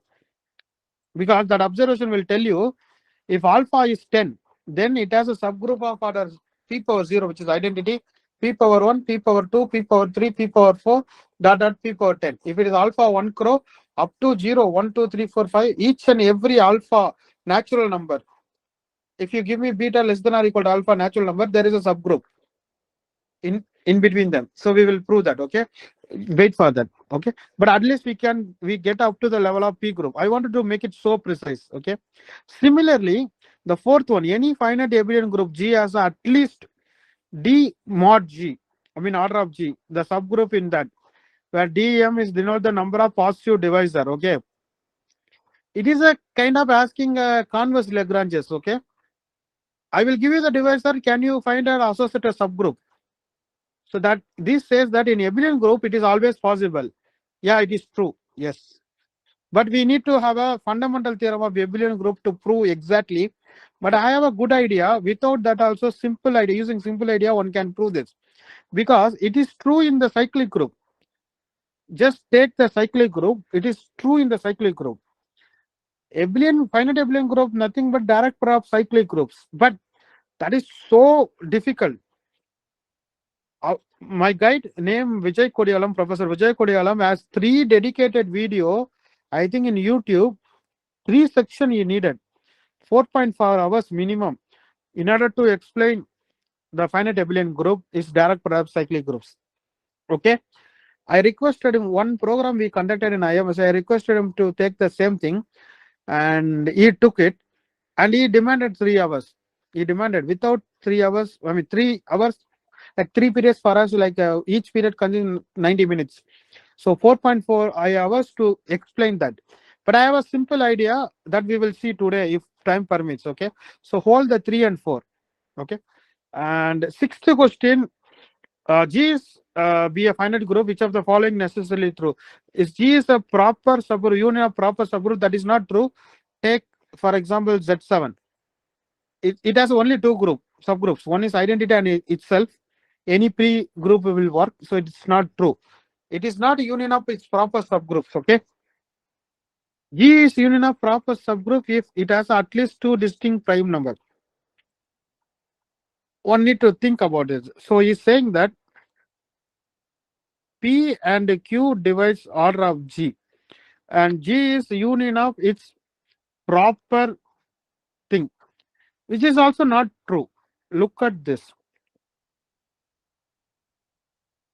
which is 2 into 3. All the proper subgroup as element of order 1 or element of order 2 or element of order 3, right? All the proper subgroup, because it's a divisor. All the proper subgroup divides the order of 6, the size. So it's going to consist of element of order 2 or element of order 3, maybe element of order 1. None of them going to contain element of order 6. If it contains element of order 6, then the proper subgroup should be the whole group. So it's not true. If G is abelian, then the union of the proper subgroup. No, all of the example which is given is abelian. So fourth must be true. This is a CSIR exam, but in NVHM exam, the answer very well be none. So G is the union of proper subgroup if and only if G is not cyclic. So the answer is true. Think about it. We found it through the elimination method. Now you can fairly think, because your mind now knows the idea. And I have given all the Silos theorem and the P group things. I will give you shortly about P group things. That will show. Okay. Okay. Let's go to the 7th question. What is the 7th question? N greater than or equal to 1. Be a positive integer and Sn is the symmetric group on n symbols. Then the diagonal, which is the statement are necessarily true. If this the map is a homomorphism, we will see this is generally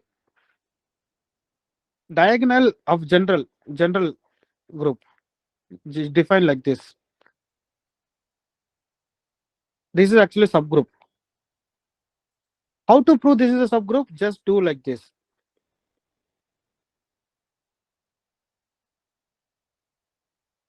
Prove that this is a homomorphism. Prove that this is a homomorphism.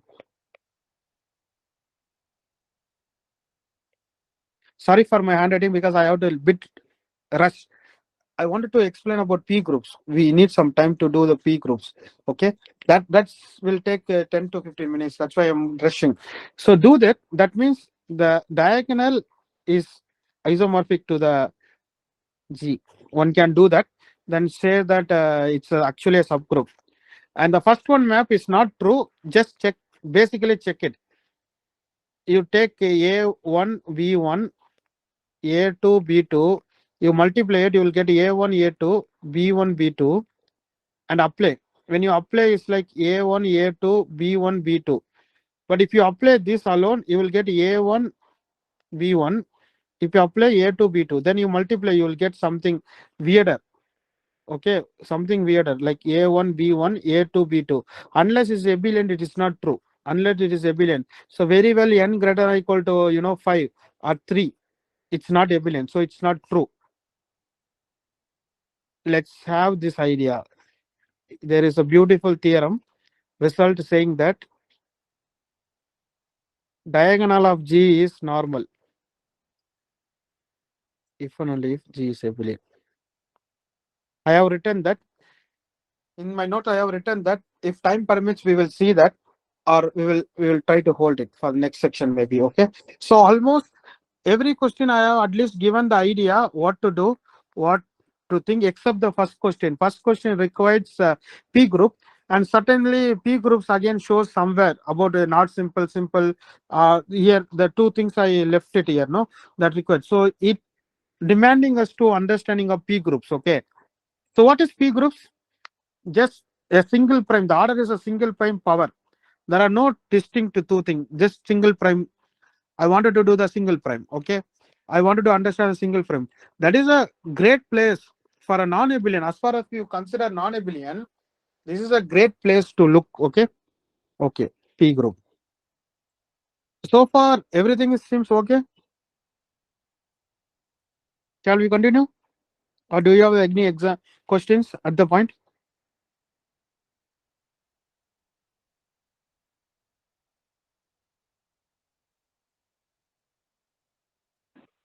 Sir, there is exist infinite simple group. Does there exist? Yes, yes, of course. It exists. Can you True, give true. examples? Example. Oh, okay. Examples. Okay. There is something in research I dealt. I dealt with something called Thomson group. It has a finite version and infinite version. There is actually. Can I post it in the group, please? Because it is little difficult to even define Yes, the group. I will give you the yes, link. sir. Very good question. The you can also search the name Thomson, simple Thomson group. Okay, Okay, simple sir. Thomson group. So there is a way Thomson define, which has a finite version also, infinite version also. Very good question. Any other questions? Or otherwise I can continue with the P groups.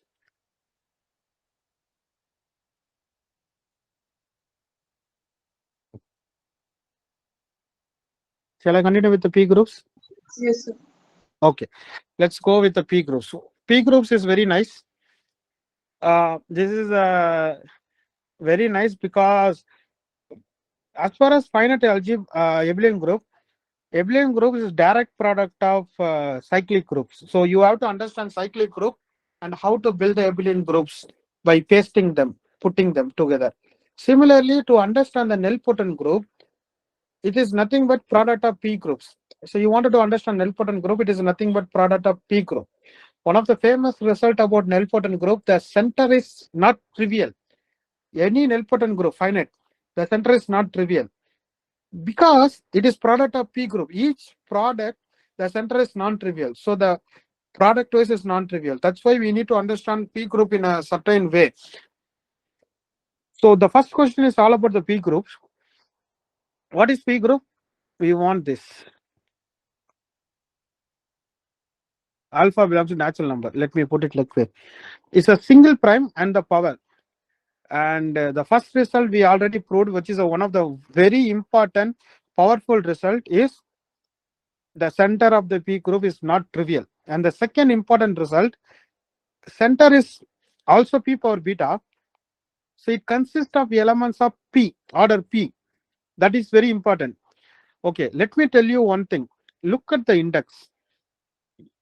P doesn't matter. Now the alpha is matter. Alpha running over natural number. Whenever natural number comes somewhere, you have to try at least first.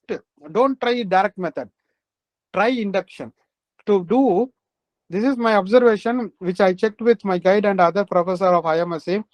They also said that from their experience that whenever there is a indexing by natural number, you more or less the proof is always by the induction. There are four methods, right?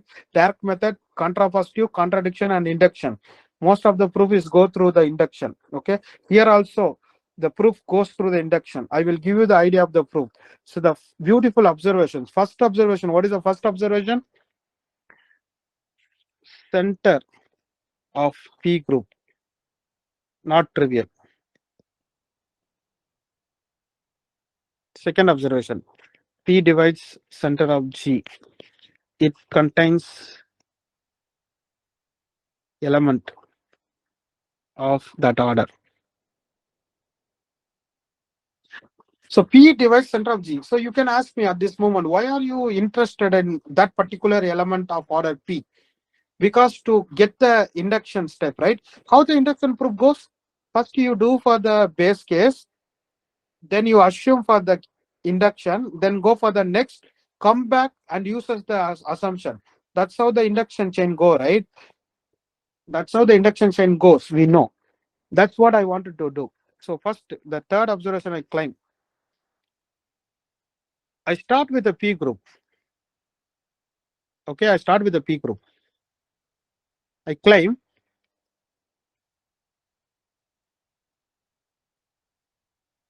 for every beta,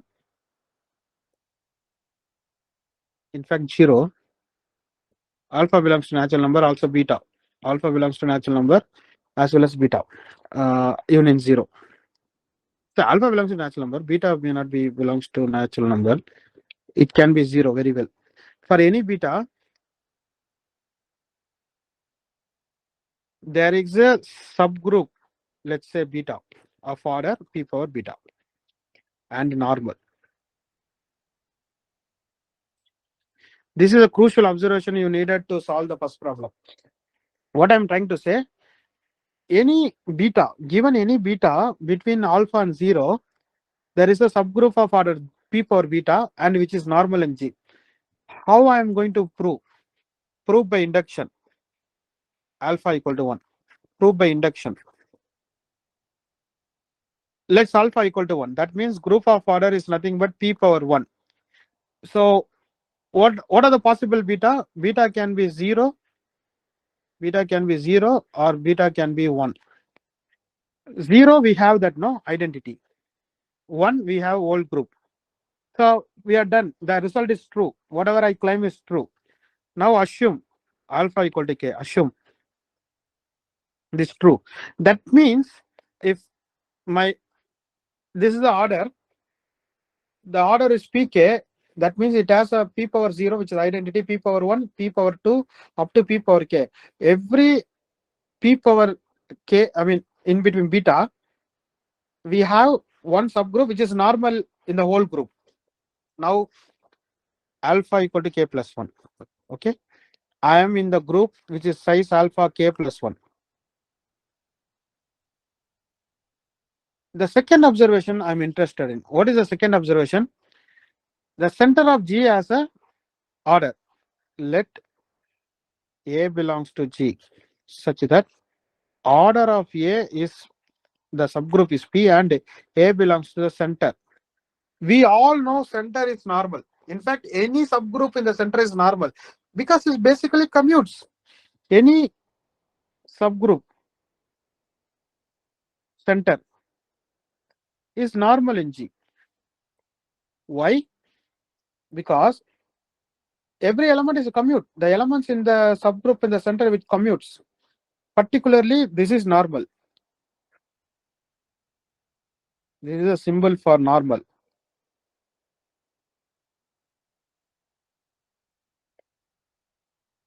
Symbol. Normal subgroup symbol. Okay. So this is normal. Now look at here. we have G, we have pi G by that normal subgroup. This is a very nice. What is the order? Order of G by order of this. This is the induction step I want. P power k plus 1 by P, which is nothing but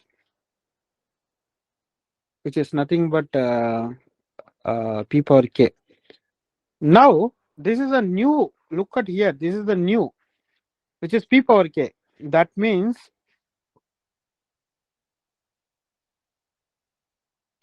by induction assumption,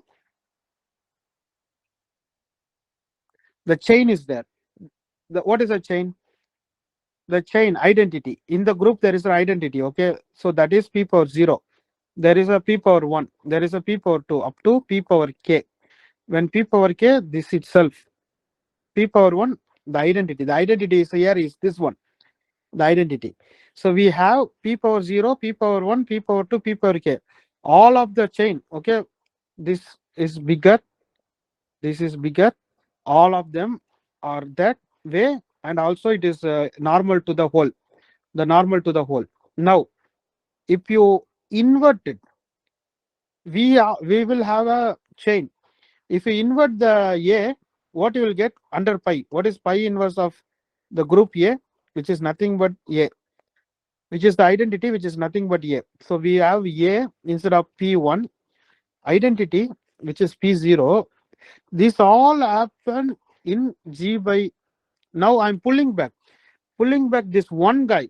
Here it is 1, but here it is a group of a P. Then there is a P square, pi inverse of that P square guy. Then pi inverse of the G by A, which is nothing but whole G, which is P power k plus 1. Okay, which is P power k plus 1. We know the inverse image of normal subgroup is normal. That's the basic thing. Suppose G to G dash onto, in terms, it is not onto also is true. Normal is normal. If n is normal in G dash. The inverse image of normal subgroup is normal. Normal subgroup pullbacks normal subgroup. Group homomorphism pullbacks normal subgroup to normal subgroup. Okay, whether it is subjective or not doesn't matter. And it takes the normal subgroup to normal subgroup. That time you need subjectivity.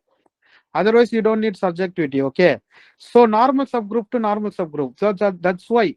So all the proof here will go to the using the induction. This is a one typical idea. Suppose you wanted to claim a new property for P groups. Suppose you want to claim new property for P groups. Then you have to go in this way. Okay, you have to go in this way. So what we done? We done like this.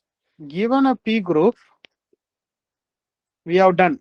So identity for P power 0, then there is P power 1, there is P power 2, dot, dot, dot, then P power alpha, which is a whole. And normal, normal, normal. This chain.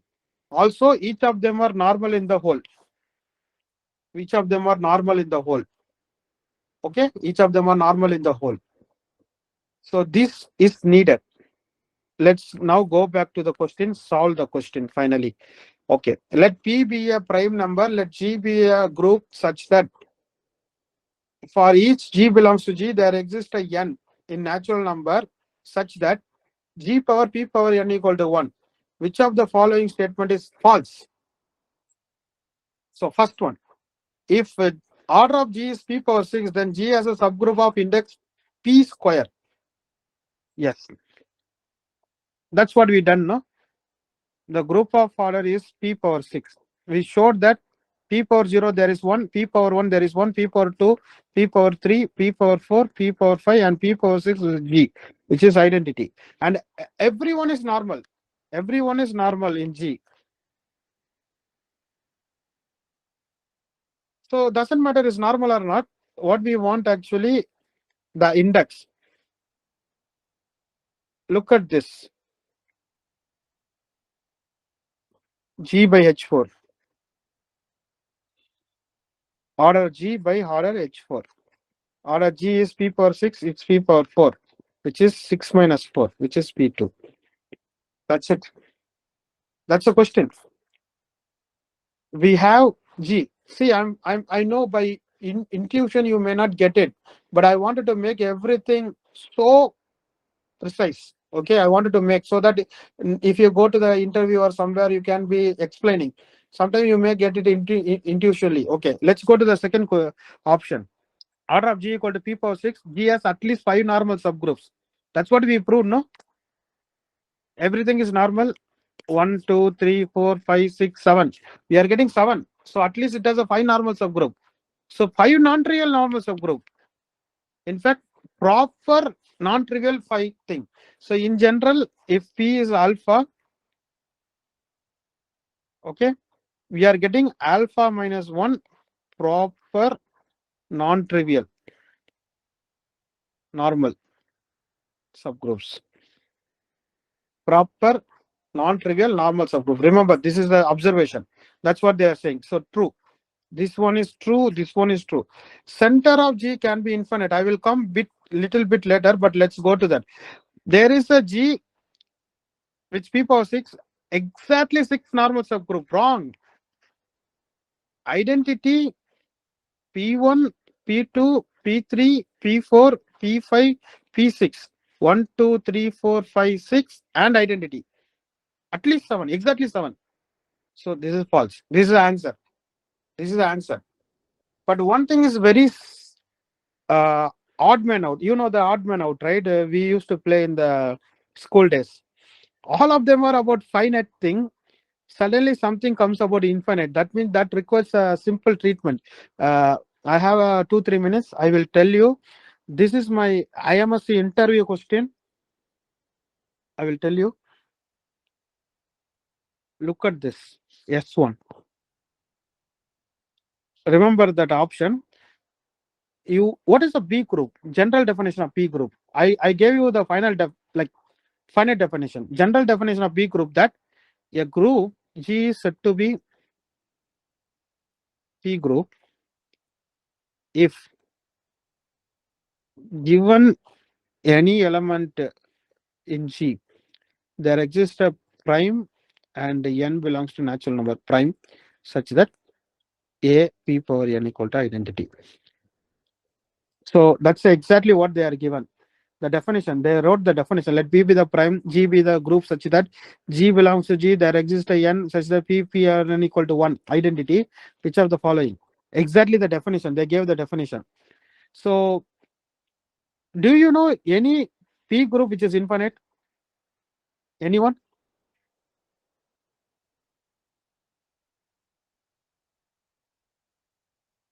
Do you know any P group which is infinite? It is there. It is here. Actually, for example, simplicity, let us take 2. Fix prime. 2 is a prime, no? Look at 2 power nth root of unities. For example, first time you will get plus or minus 1. Second, you will get plus or minus 1, plus or minus I. Then so on, you will get it. 2 power 1th root of unity is plus or minus 1. 2 power 2, that's 4. 4th root of unity is plus or minus 1, plus or minus I. Then 8th root of unity, then you go on, keep on, go on. Okay. Each is actually increasing series of groups.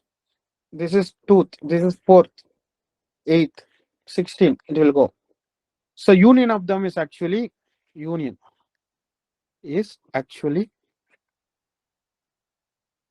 a P group.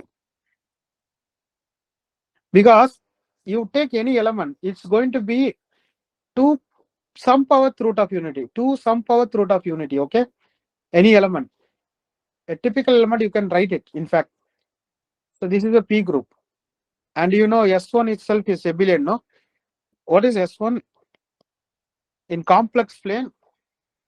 Mod 1. That is S1. Sometimes Fourier people likes to present them like this. Suppose if you are like Fourier something, they present T, but S1 standard notation. S1 is actually an example.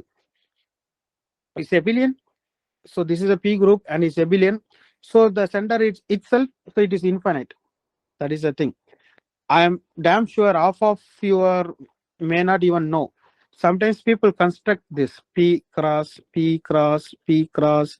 They construct this example to give. Okay. So sometimes people construct this example. This is also nice. These are very abstract definitions. This is also nice. Okay. So abelian group, nice. Okay. That's okay. But there is a practical example. P root of unity. And this actually carries, give me 2-3 minutes. Okay. 9:05 I will finish. Vinod sir, I will finish at 9:05. This is my IMS interview question.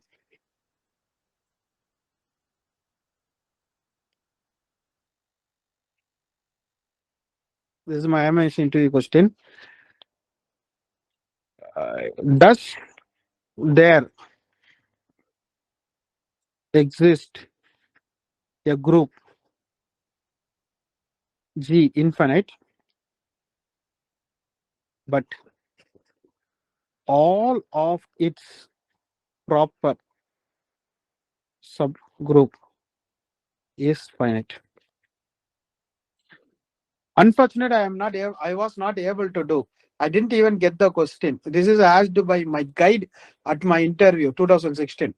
Does there exist a group G is infinite, but all of its subgroup is finite? Then he gave me the idea and he asked me to look at this place. I didn't get it because I never encountered this.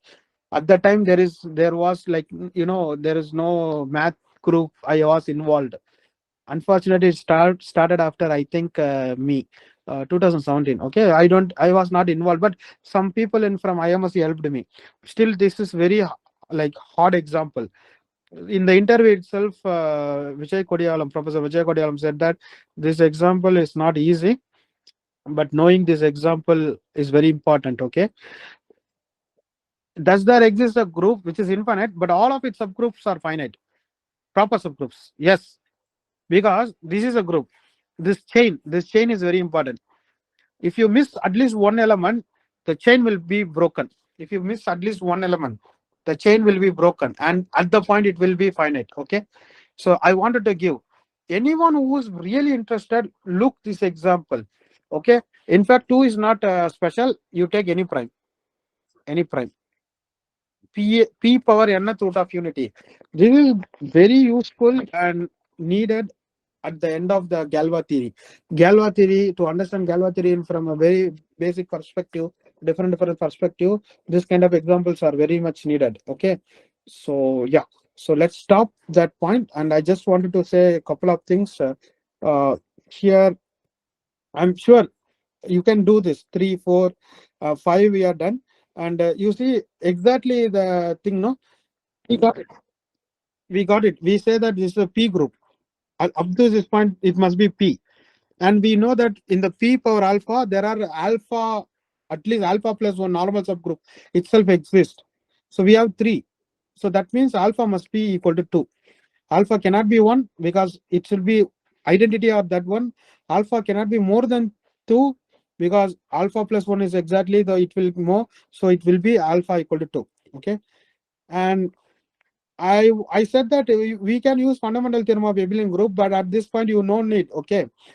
So any finite abelian group, at least this many subgroups on this thing known in the cyclic group, then you can understand that every abelian group is actually product of its p-silo subgroup, because every subgroup is normal, no? In abelian, every subgroup in the abelian is normal, but the quality says that if p-silo subgroup is normal, it's unique.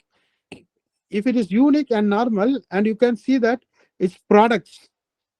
Every abelian group is product of p-silo subgroups. Now you need to understand the p-silo subgroup, but we have a very good understanding of p groups, no, right now. So this is the thing. You start with the abelian group. This is abelian.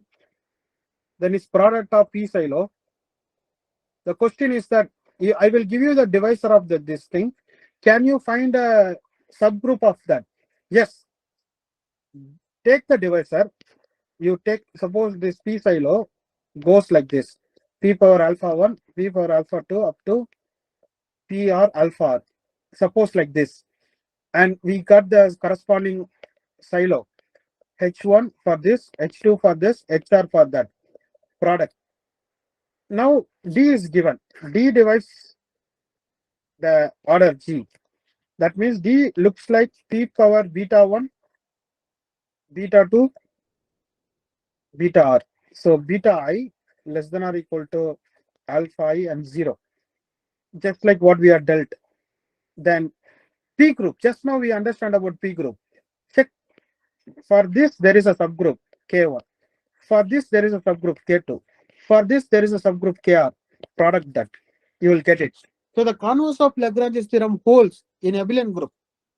You have to have the fair basic idea. That's it.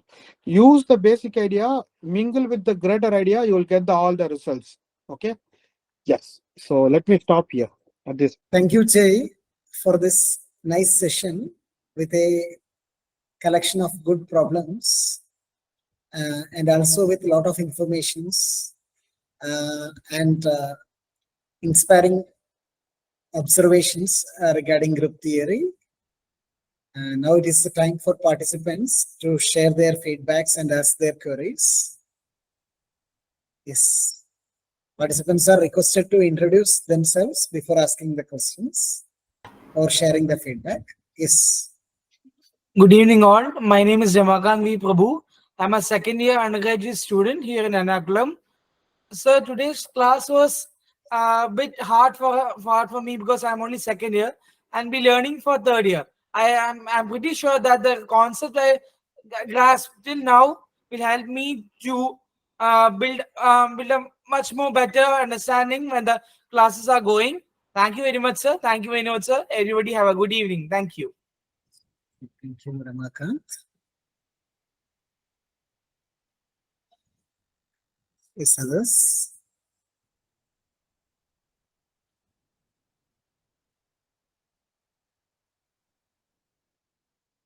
Hello, sir.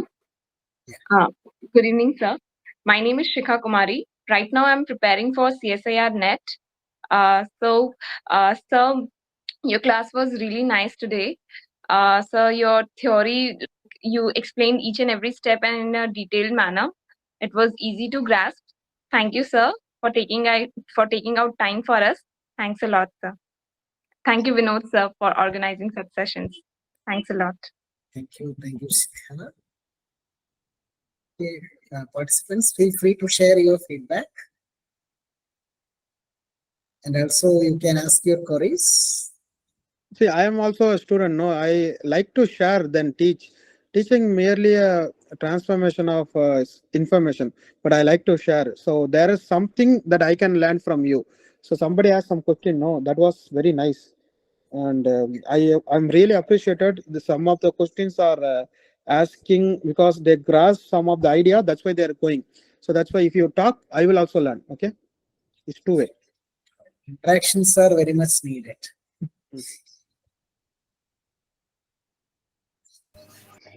Sir, I'm Kumar. Yeah. Working as a guest lecturer in Government Arts College, Pollachi. Okay. I want to mention one point. Right. About my curriculum, I have read a Heston. So without knowing group action, I really get difficult into Silos theorem proofs. So this idea, actually, I'm before 1 year before I following you in YouTube, your topic on group actions. Right. So with that, I can easily get the proof of Silos theorem.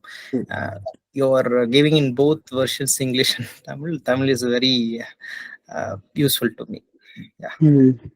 Thank you for the playlist. Thanks. This will motivate me to do more YouTube videos later. Let's see. Thank you. Thank you. Good evening, sir. Yes. This is Kashi from Hyderabad. Today's session is very useful and also discuss very interesting questions. If it is possible, share those questions in groups, sir.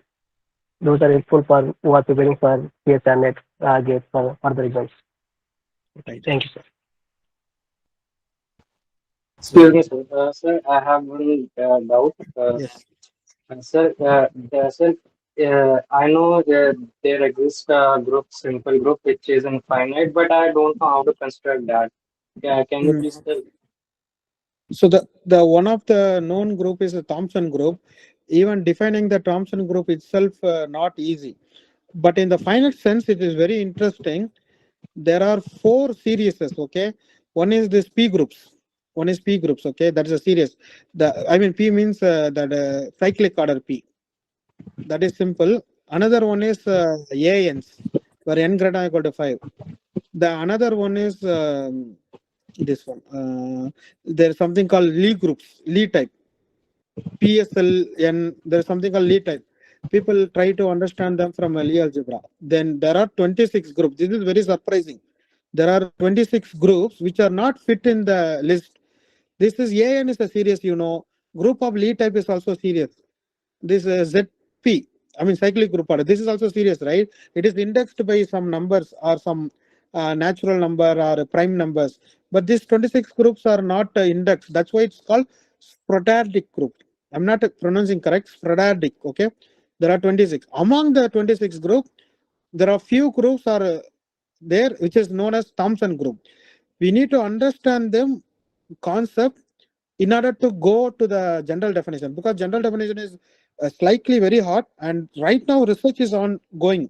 Okay, there is some person, Scott Morrison, who somewhat did some results in Wenzel zones identity, which is very new, which is there around 2000 it came, which uses this Thomson group and all those ideas. We started something.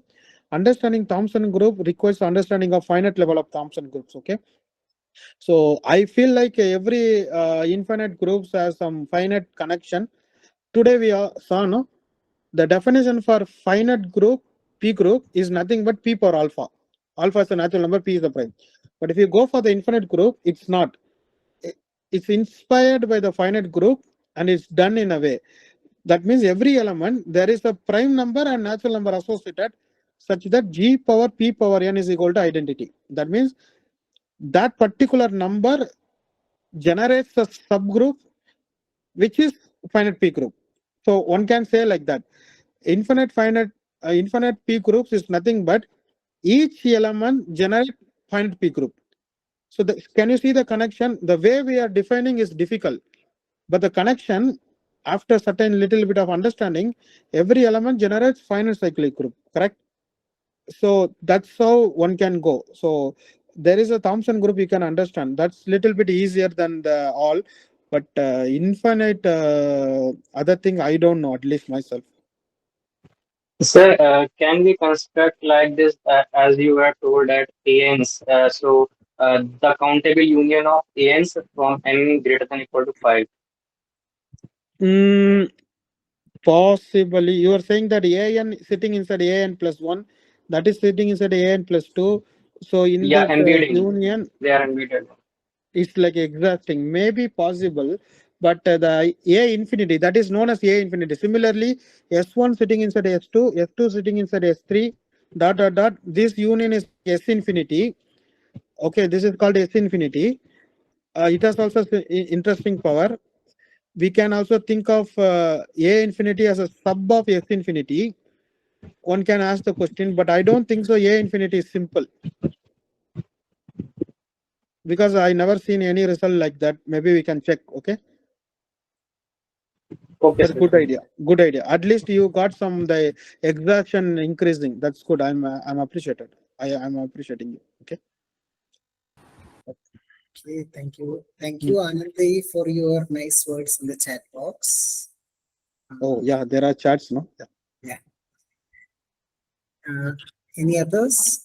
Roshni, you were there throughout in the session, actively in the discussion. Please share something if you have some feedback or some opinion. Roshni Samovar. No, sir, it's okay, sir. Yes, sir. Yes, I got it. Thank you so much. Do you introduce yourself? Yes, sir. My name is Roshni Samawar. I am from Chhattisgarh. Now I'm studying in Rajiv Gandhi National Institute of Youth Development, 𝔸𝕊𝕀𝕝, Chennai. Fourth semester. Okay, thank you, Roshni. Any others would like to share any feedback? Otherwise, we will wind up here.